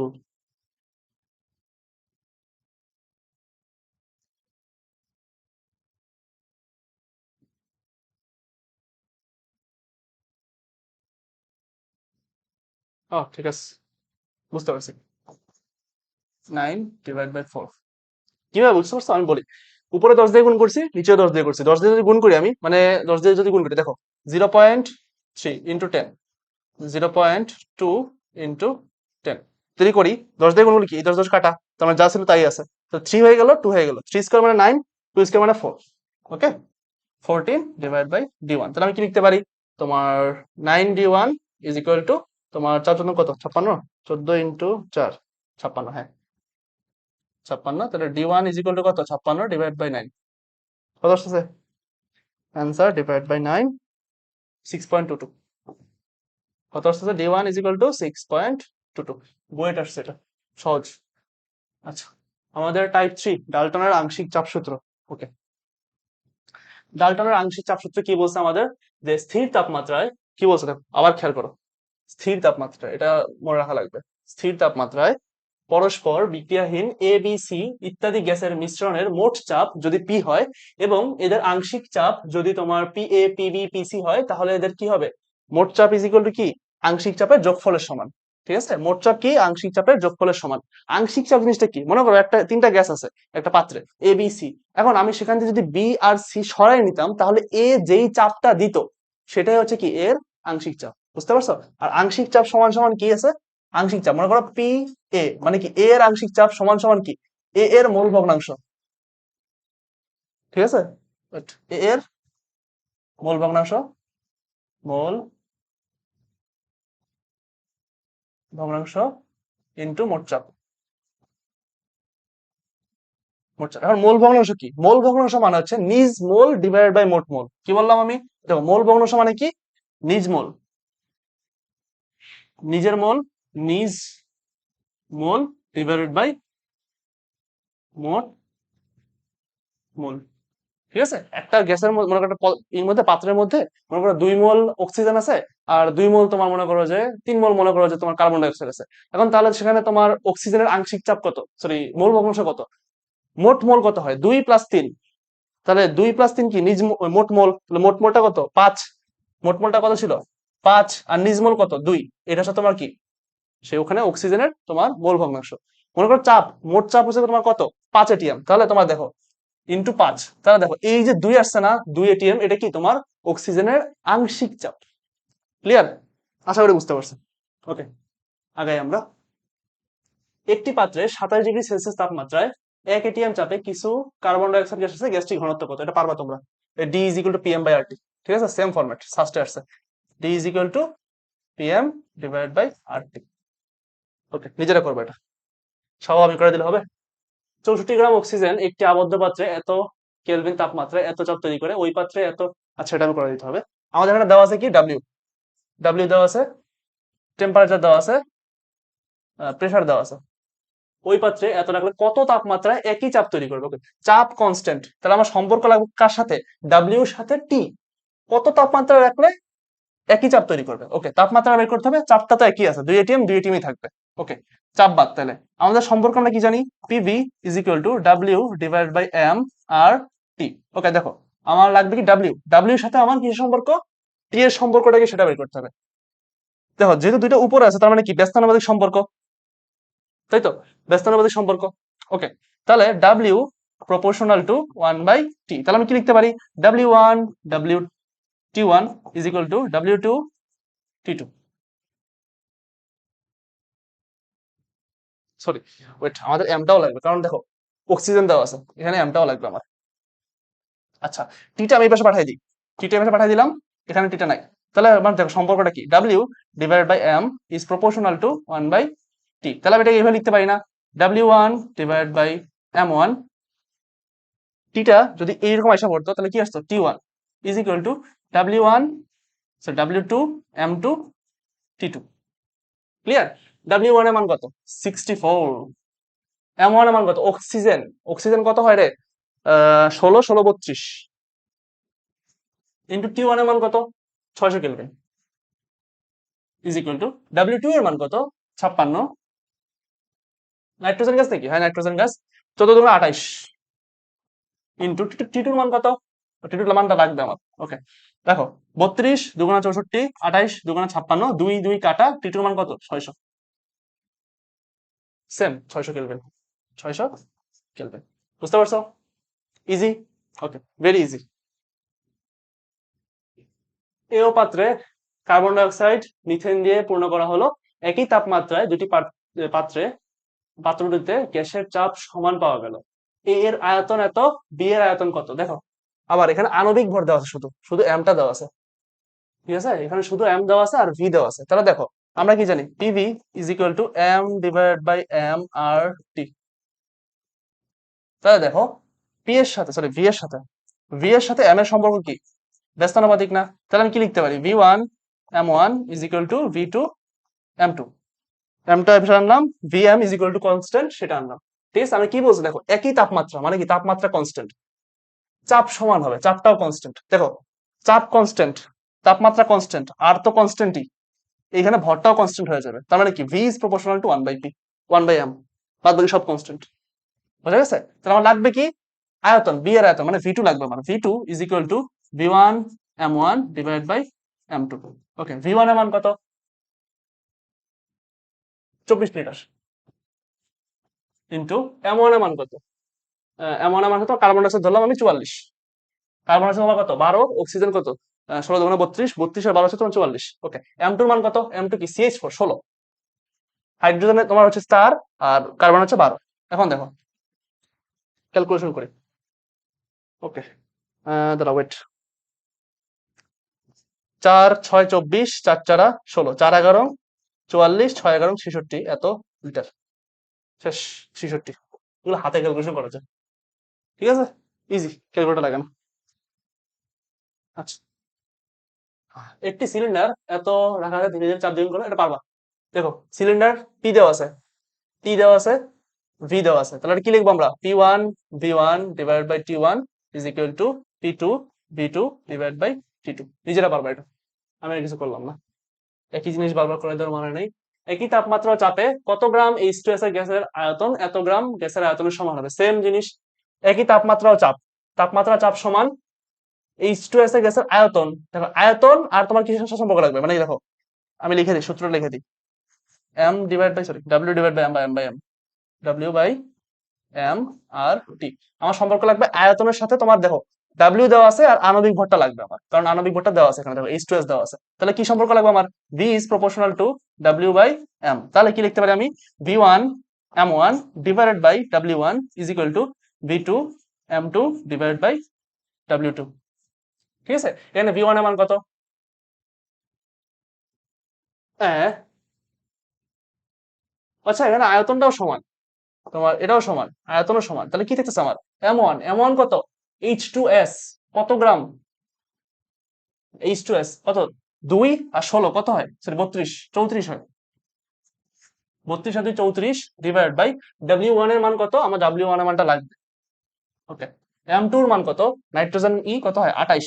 আর কত দেওয়া আছে? 56 দেওয়া আছে।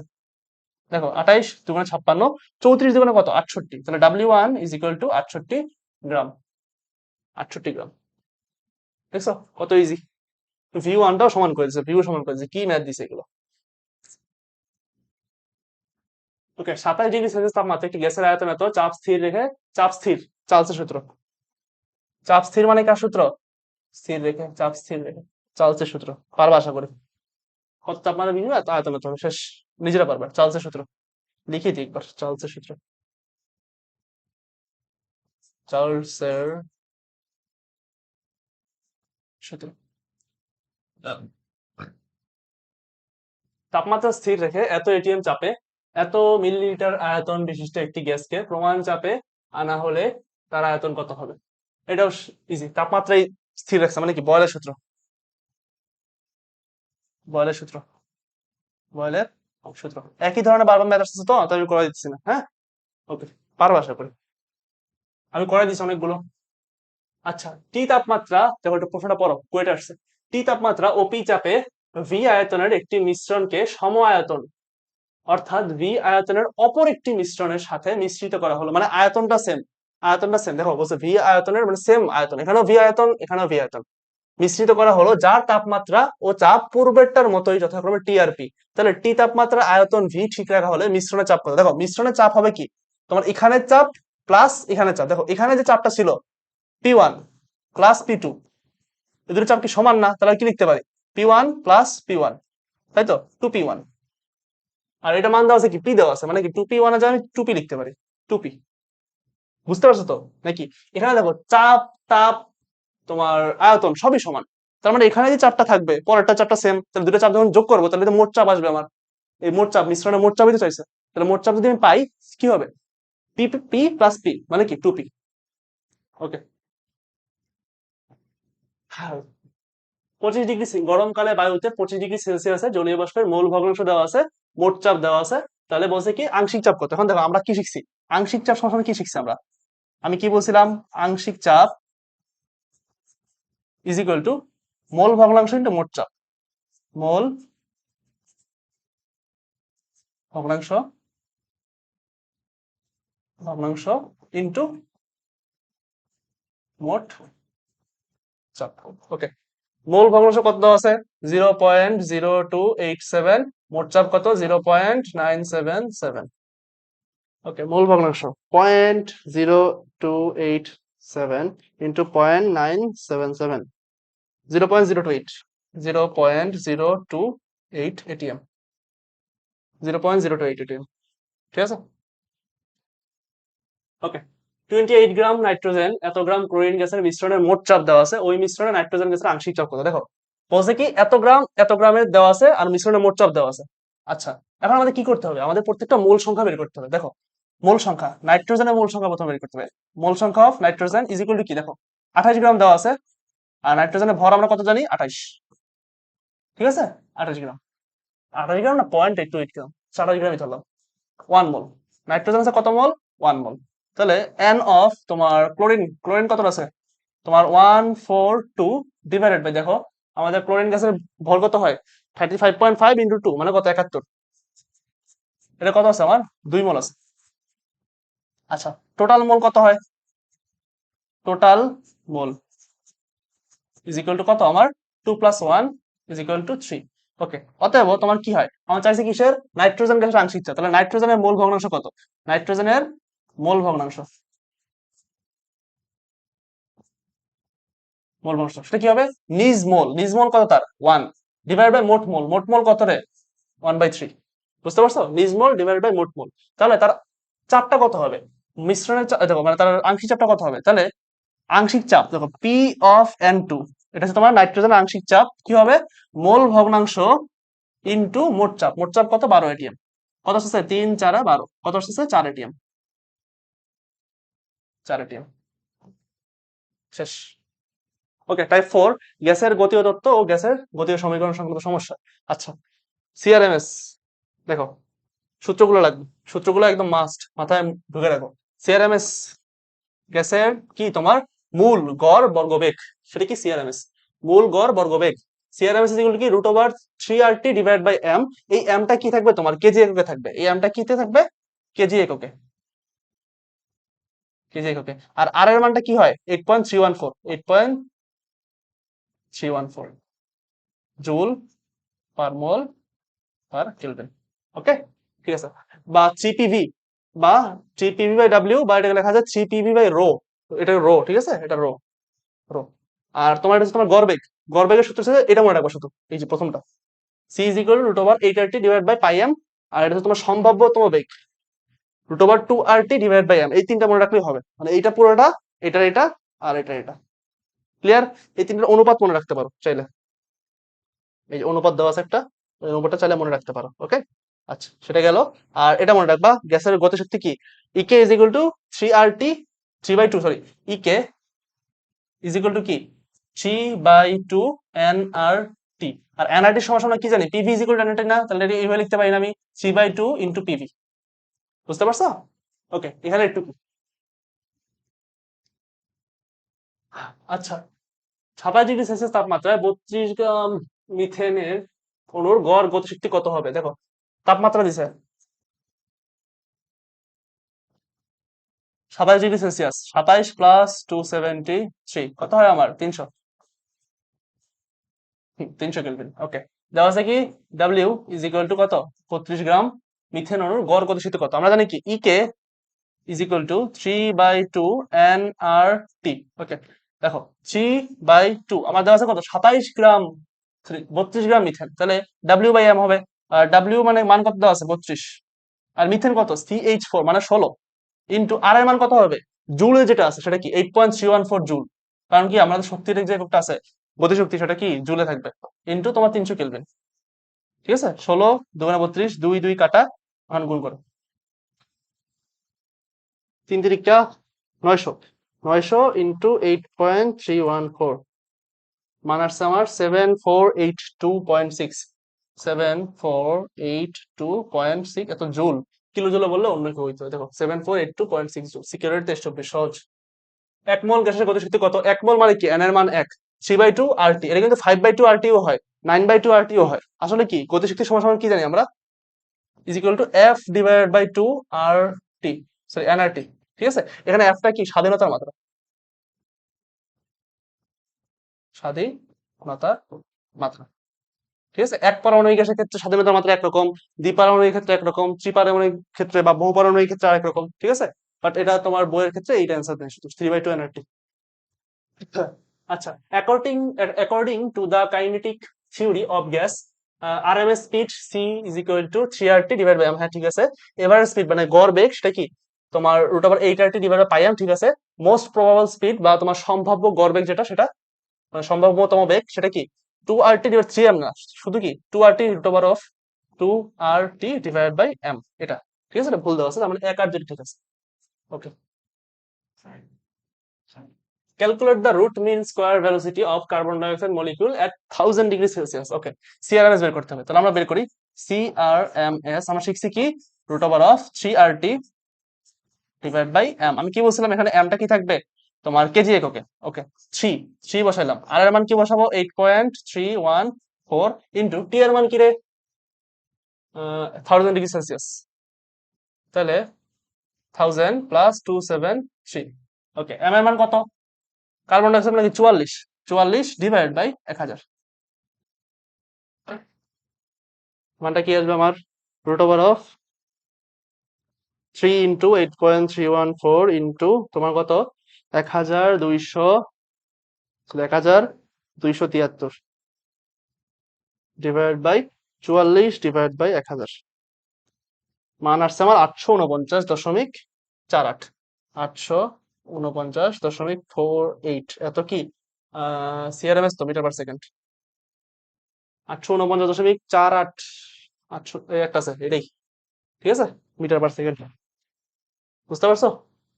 আচ্ছা, 27 ডিগ্রি সেলসিয়াস তোমার নাইট্রোজেন অণুর বর্গমূল, এটা করে দিচ্ছে একটা, আর ঠিক আছে করে দিই।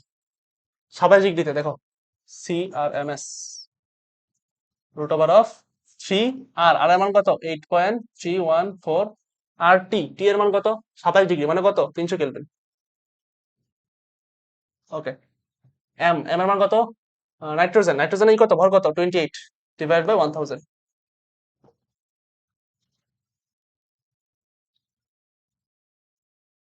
কত আসছে আমার, 3 into 8.314 into 300 divide by 28 divide by 1000, আর মান আসছে কত, 516.94 বা 95, এত কি মিটার পার সেকেন্ড। হ্যাঁ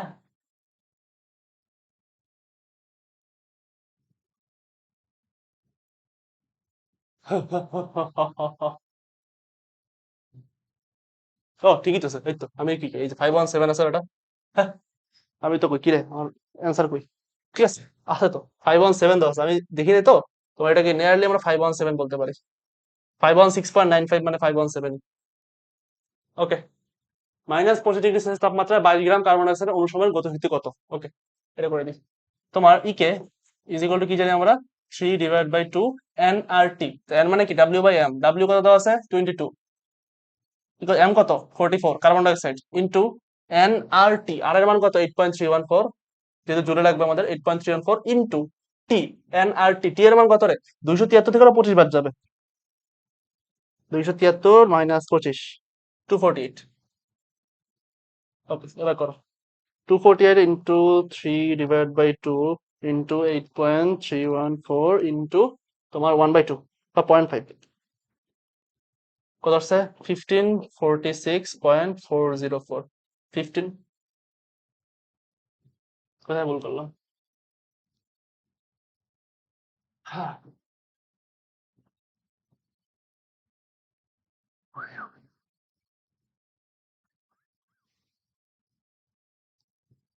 দাঁড়াও আরেকবার করি, 3/2 ইন্টু 22 ডিভাইড বাই 44 মানে তো 1/2 ইন্টু 314, টি এর মান কত আমার, এন আর টি, টি এর মান হচ্ছে আমার 273 মাইনাস 25, এই এটাই আসতেছে আমার 1540, কোথাও কি ভুল করছি? আচ্ছা আমার একটা আছে এখানে, মাঝে মাঝে ভুল হয়,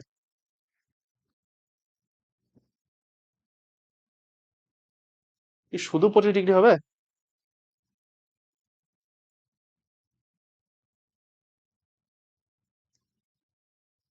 হ্যাঁ হ্যাঁ এটা মানে শুধু 25 ডিগ্রি হবে, বুঝছো, যদি 25 ডিগ্রি হয় তাহলে দেখো এই যে 298 হবে, যদি 298 হয় তাহলে অ্যান্সার আসছে তোমার 1858.179, এই যে এটা হবে, এখানে ভুলে মাইনাস দিয়ে দিছি। ওকে, আচ্ছা, মানে কেমনে কি করবো বলো, সাইডে যদি ভুল থাকে আমার কিছু করার আছে। আদর্শ গ্যাস ও বাস্তব গ্যাস সংক্রান্ত সমস্যা, দেখো পেষণ গুণাঙ্ক, বাস্তব গ্যাসের ক্ষেত্রে PV is equal to Z N R T, জেডটা হচ্ছে কি তোমার পেষণ গুণাঙ্ক, ঠিক আছে। আর আদর্শ গ্যাস কখন বাস্তব গ্যাসের মতো আচরণ করে, বা বাস্তব গ্যাস কখন আদর্শ গ্যাসের মতো আচরণ করে, দেখো কোনো মানুষ যদি আদর্শ হইতে চায় তাহলে কি করতে হবে, তাদের কি চাপ কম দিতে হবে, ফ্যামিলি থেকে প্রেশার কম দিতে হবে। এটা মনে রাখবা যে কোনো গ্যাস যদি আদর্শ গ্যাস হইতে চায় হয় তাহলে তাকে চাপ কম দিতে হবে। আর চাপ কম মানে কি, তাপটা তাপমাত্রাটা বেশি দিতে হবে, মানে কি নিম্ন চাপ উচ্চ তাপমাত্রা, নিম্ন চাপ উচ্চ তাপমাত্রা, উচ্চ তাপমাত্রায় কি হয় তোমার বাস্তব গ্যাস আদর্শ আচরণ করে। আর উচ্চ চাপ নিম্ন তাপমাত্রায় আদর্শ গ্যাস বাস্তব গ্যাসের মতো আচরণ করে। মনে থাকবে।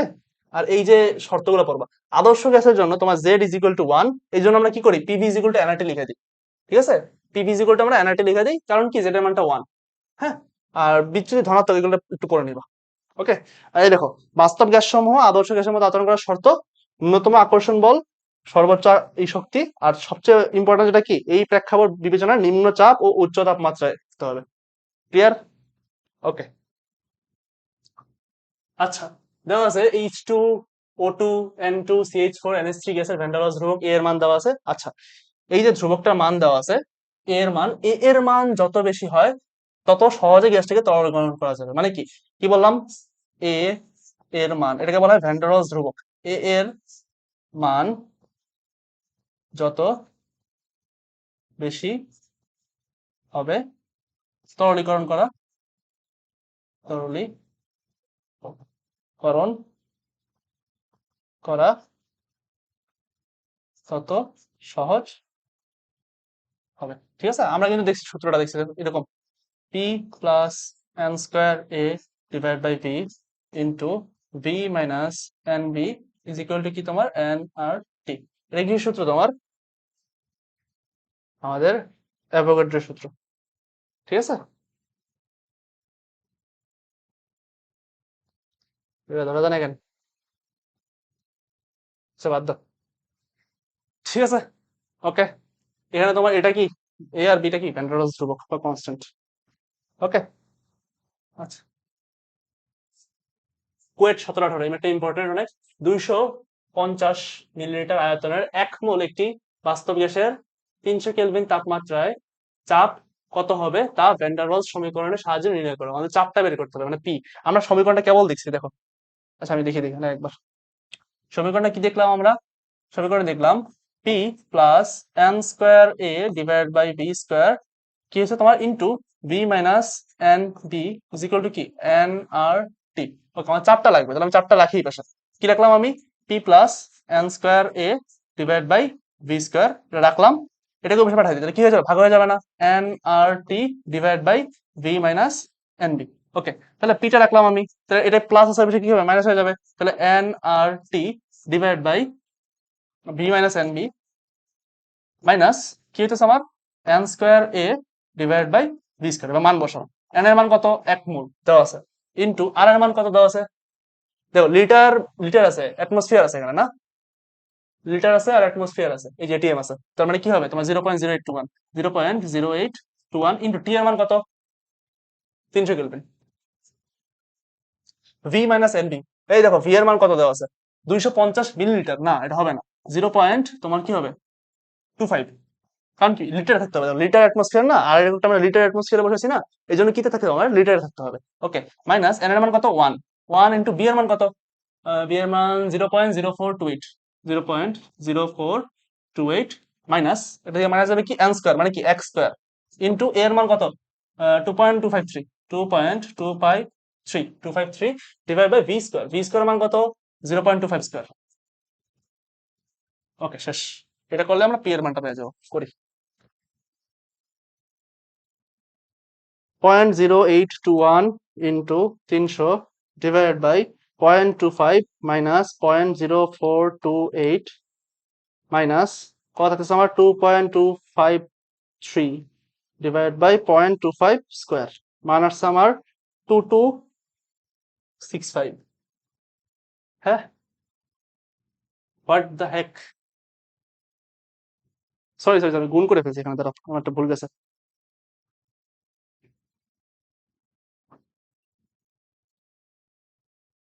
82.82, ঠিক আছে, আমি এখানে তোমার গুণ করে ফেলছিলাম, 82.822, এটা কি আসছে আমার, কি চাইছে, চাপ না এটিএম আছে, 82.8 এটিএম।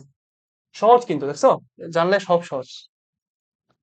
ওকে, 35.5 গ্রাম ক্লোরিন গ্যাসের জন্য ভ্যান ডার ওয়ালস সমীকরণ নির্ণয় করো। ওকে, 35 আমাদের এন বাই করতে হবে, তাহলে আমরা এন ইজ ইকুয়াল টু কি জানি, ডাব্লিউ বাই এম। তাহলে 35.5 গ্রাম দিছে, তাহলে 35.5 ডিভাইড বাই কত, ক্লোরিন গ্যাস মানে কত, 71, কত হচ্ছে আমার 0.5 মোল, 0.5 মোল বা 1/2 মোল।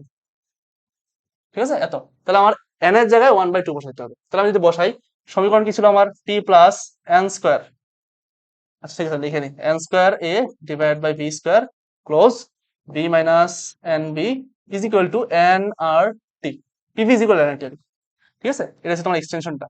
তাহলে পি থাকলো প্লাস এন স্কোয়ার মানে কত, এন স্কোয়ার মানে হচ্ছে তোমার 1/2 স্কোয়ার। ওকে, 1/2 স্কোয়ার মানে কত, 1/4 তোমার N square A divide by কি আমার ভি স্কোয়ার গেল।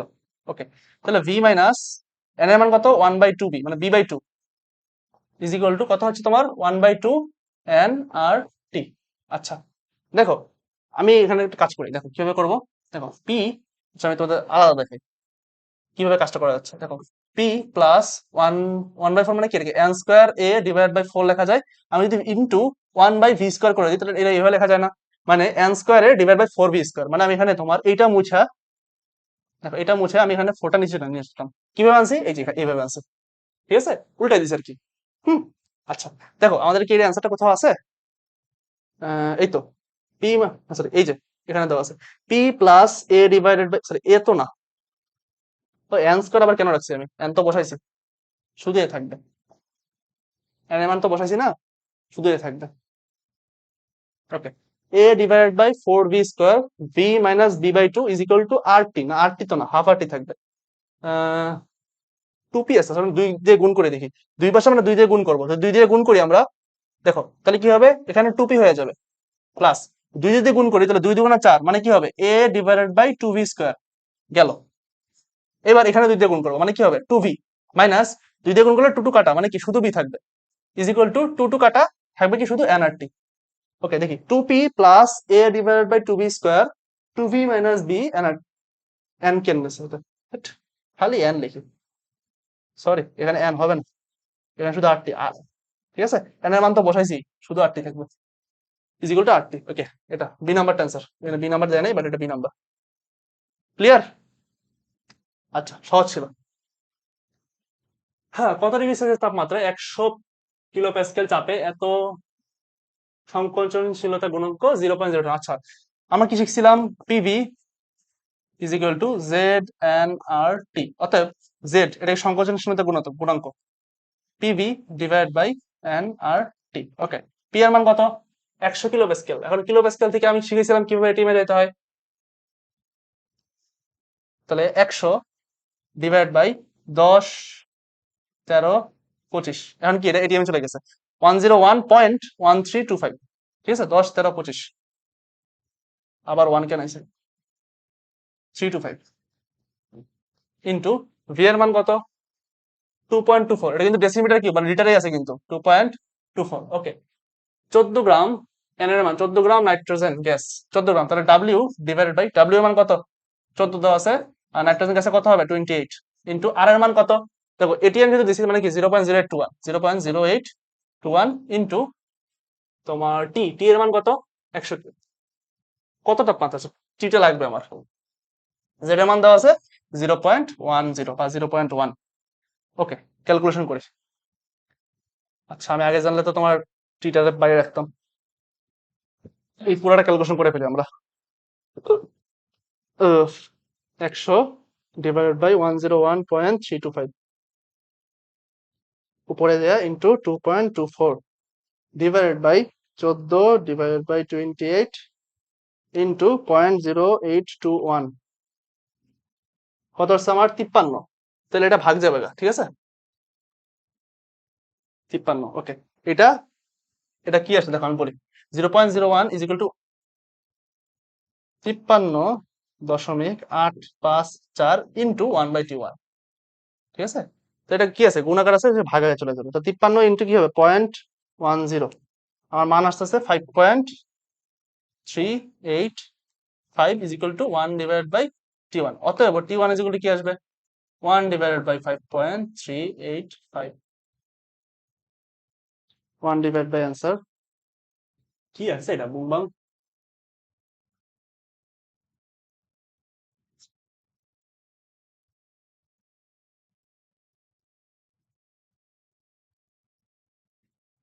আমি কি করলাম দাঁড়াও সেকেন্ড।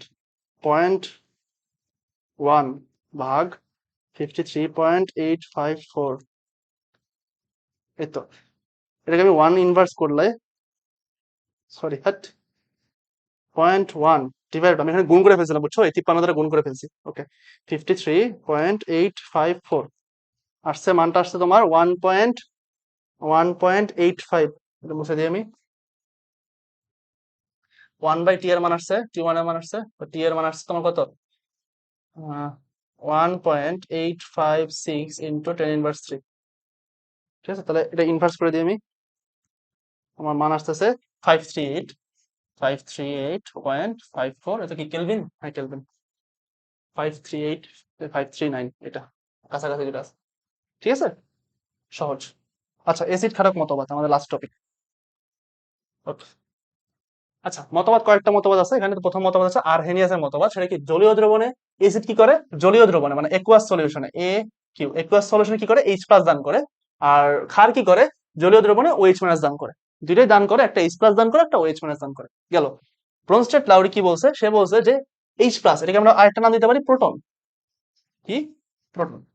ব্রনস্টেড লাউরির মতবাদ হচ্ছে এসিড জলীয় দ্রবণে কি করে, sorry, জলীয় দ্রবণ না, এসিড তোমার প্রোটন দান করে, আর ক্ষার প্রোটনটা গ্রহণ করে, H প্লাস গ্রহণ করে। ওকে,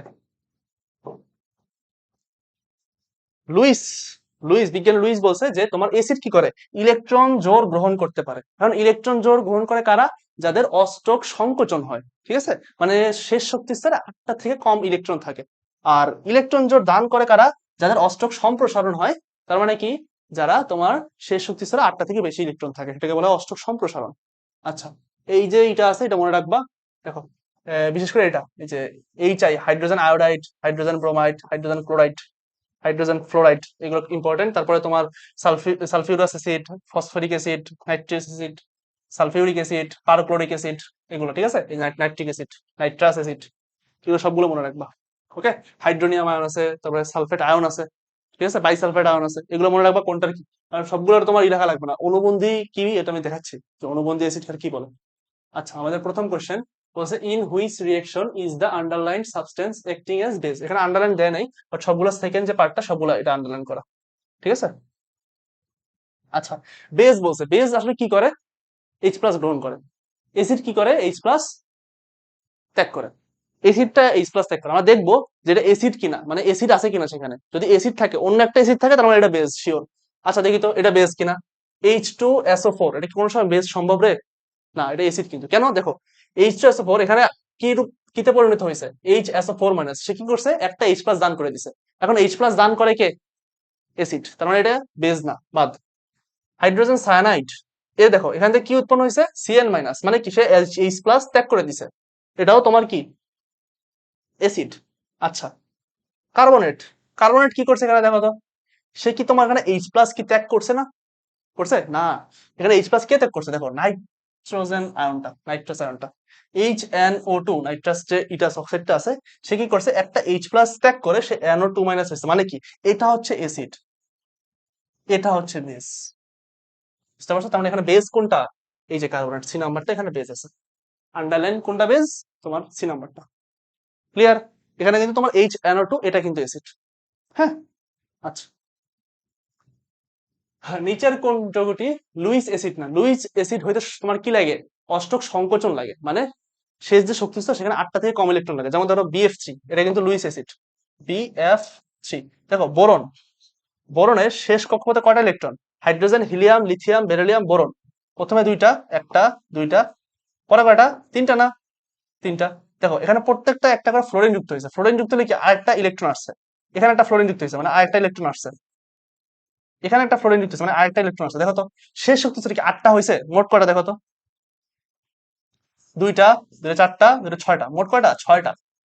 8টা কি হয়েছে না, তার মানে কি এখানে অষ্টক সংকোচন হয়েছে। সে কি ইলেকট্রন জোর গ্রহণ করতে পারে না, ইলেকট্রন জোর গ্রহণ করলে কটা হয়, 6টা প্লাস 2টা, মানে একটা জোর গ্রহণ করলে কটা হয়, 8টা, মানে কি অষ্টক পূর্ণ হয়। বুঝতে পারছো? তার মানে সে কি ইলেকট্রন জোর গ্রহণ করতে পারে, এ কারণে কি সে লুইস অ্যাসিড। এখানে বলছে কোনটা লুইস অ্যাসিড না, BF3 Luis acid, AlCl3 Luis acid, BeCl2 Luis acid. Luis acid না কোনটা? Barium chloride. মনে থাকবে কোনটা অ্যান্সার? Barium chloride. বাদ বাকি তিনটা, এই এটাই এটাই এটাই, তোমরা নিজেরা করে দেখবা। দেখো অ্যালুমিনিয়াম শেষ কত কটা থাকে? তিনটা। আর ক্লোরিন আছে কয়টা? তিনটা। ওই তিনটা দিল, এই তিনটা দিল, তিনটা কটা হয়? ছটা হয়। থাকে কয়টা? দুইটা। তো এক জোট গ্রহণ করতে পারবে না, এই জন্য এটা কি লুইস অ্যাসিড। বুঝতে পারছো? আচ্ছা, যে প্রশমন বিক্রিয়াতে আরহেনিয়াসের সূত্র অনুসৃত হয়েছে NH3 না, একোয়াস লাগবে আরহেনিয়াস হইতে হলে। এই যে একোয়াস, একোয়াস একোয়াস একোয়াস, দেখছো? একোয়াস স্টেট লাগবে। জলীয় দ্রবণে H প্লাস ও H মাইনাস দিবে, সেটা আরহেনিয়াস। ওকে, কোন জোড়া অ্যাসিডের তীব্রতা ক্রম ভুল? এই যে HF, HF HCl থেকে স্ট্রং। দেখো HF থেকে স্ট্রং হচ্ছে তোমার HCl। কেন? হাইড্রোসিডের তীব্রতা ক্রম ব্যাখ্যা করা হয় কিভাবে আমি বলি। যেই মানে হাইড্রোজেন থাকবে সাথে তোমার একটা হ্যালাইড থাকবে, হাইড্রোজেন হ্যালাইড বা হাইড্রাসিড, সেটা তোমার কিভাবে করা হয়? যেটার তোমার আকৃতি বড়, ফ্লোরিন ক্লোরিন ব্রোমিন আয়োডিন, আকৃতি বড় কোনটা? আমরা জানি একই তোমার যদি গ্রুপে আমরা যদি উপর থেকে নিচে যাই তাহলে কি হয়? শক্তি স্তর বাড়ে না? শক্তি স্তর বাড়লে কি হয়? আকৃতি বাড়ে না? আকৃতি কি বড় হয় না? তো আকৃতি যার বড় তার কি হাইড্রোসিডের মাত্রাটা তত বেশি। মানে কি সবচেয়ে স্ট্রং কোনটা? Hydrogen iodide. তারপরে কোনটা? Hydrogen bromide. তারপরে কোনটা? HCl। সবার শেষে কোনটা? HF। বুঝতে পারছো? তার মানে সবচেয়ে ভুল কোনটা এখানে? HF তোমার HCl থেকে স্ট্রং, এটা ভুল। ওকে, আচ্ছা, এটা দেখলাম আমরা। তোমার এটা এটা হবে, এখানেও দিয়ে দিছে আর কি তোমার, ঠিক আছে? এটাও মানে এটাই এখানে আমরা এখানে আছে, একই প্রশ্ন। আচ্ছা, হ্যাঁ, SO4 2 মাইনাস ও PO4 3 মাইনাস এর অনুবন্ধী অ্যাসিড হচ্ছে, দেখো SO4 2 মাইনাস অনুবন্ধী অ্যাসিড। আচ্ছা, অনুবন্ধী অ্যাসিড কার থাকে? যে বেজ তার থাকে। যে বেজ তার কি থাকে? কনজুগেট, কনজুগেট অ্যাসিড বা অনুবন্ধী অ্যাসিড, তাই না? যে অ্যাসিড তার কি থাকে? Conjugate base. মানে অ্যাসিডের অনুবন্ধী বেজ থাকবে, বেজের অনুবন্ধী অ্যাসিড থাকবে, ঠিক আছে? তার মানে আমার চাইছে কি এখানে বলতো? এই দুইটার অনুবন্ধী অ্যাসিড চাইছে, তার মানে এই দুইটা কি বেজ। আর বেজের কাজ কি? H প্লাস গ্রহণ করা না H প্লাস ত্যাগ করা? H প্লাস গ্রহণ করা। তাহলে আমি যদি সালফেটের মধ্যে H প্লাস গ্রহণ করি তাহলে সেটা কি হবে রে? H2SO4, তাই তো? আর তোমার যদি ফসফেট যদি তোমার H প্লাস গ্রহণ করে সেটা কি হবে? H2PO4 মাইনাস দিছে। আচ্ছা ঠিক আছে, ওকে, বুঝতে পারছো? এটা হবে না। কেন হবে না? সে কি করছে? একটা H প্লাস গ্রহণ করছে। যদি একটা H প্লাস গ্রহণ করে, একটা H প্লাস গ্রহণ করে কি হবে? সে HSO4 মাইনাস হবে। আর ফসফেট কি করছে? PO4 3 মাইনাস, সে একটা H প্লাস গ্রহণ করে সে কি হবে? HPO4 2 minus. কোথায় আছে দেখো? HPO4 2 minus, HPO4 2 minus, HSO4 minus. Yes, this is the answer. মনে থাকবে? এখন দেখো, এটা কি অ্যাসিড না? এটা কি অনুবন্ধী অ্যাসিড না? এখন যদি বলতাম যে এইটার অনুবন্ধী বেস বাড়ি করতে, তার মানে কি এইটা অ্যাসিড।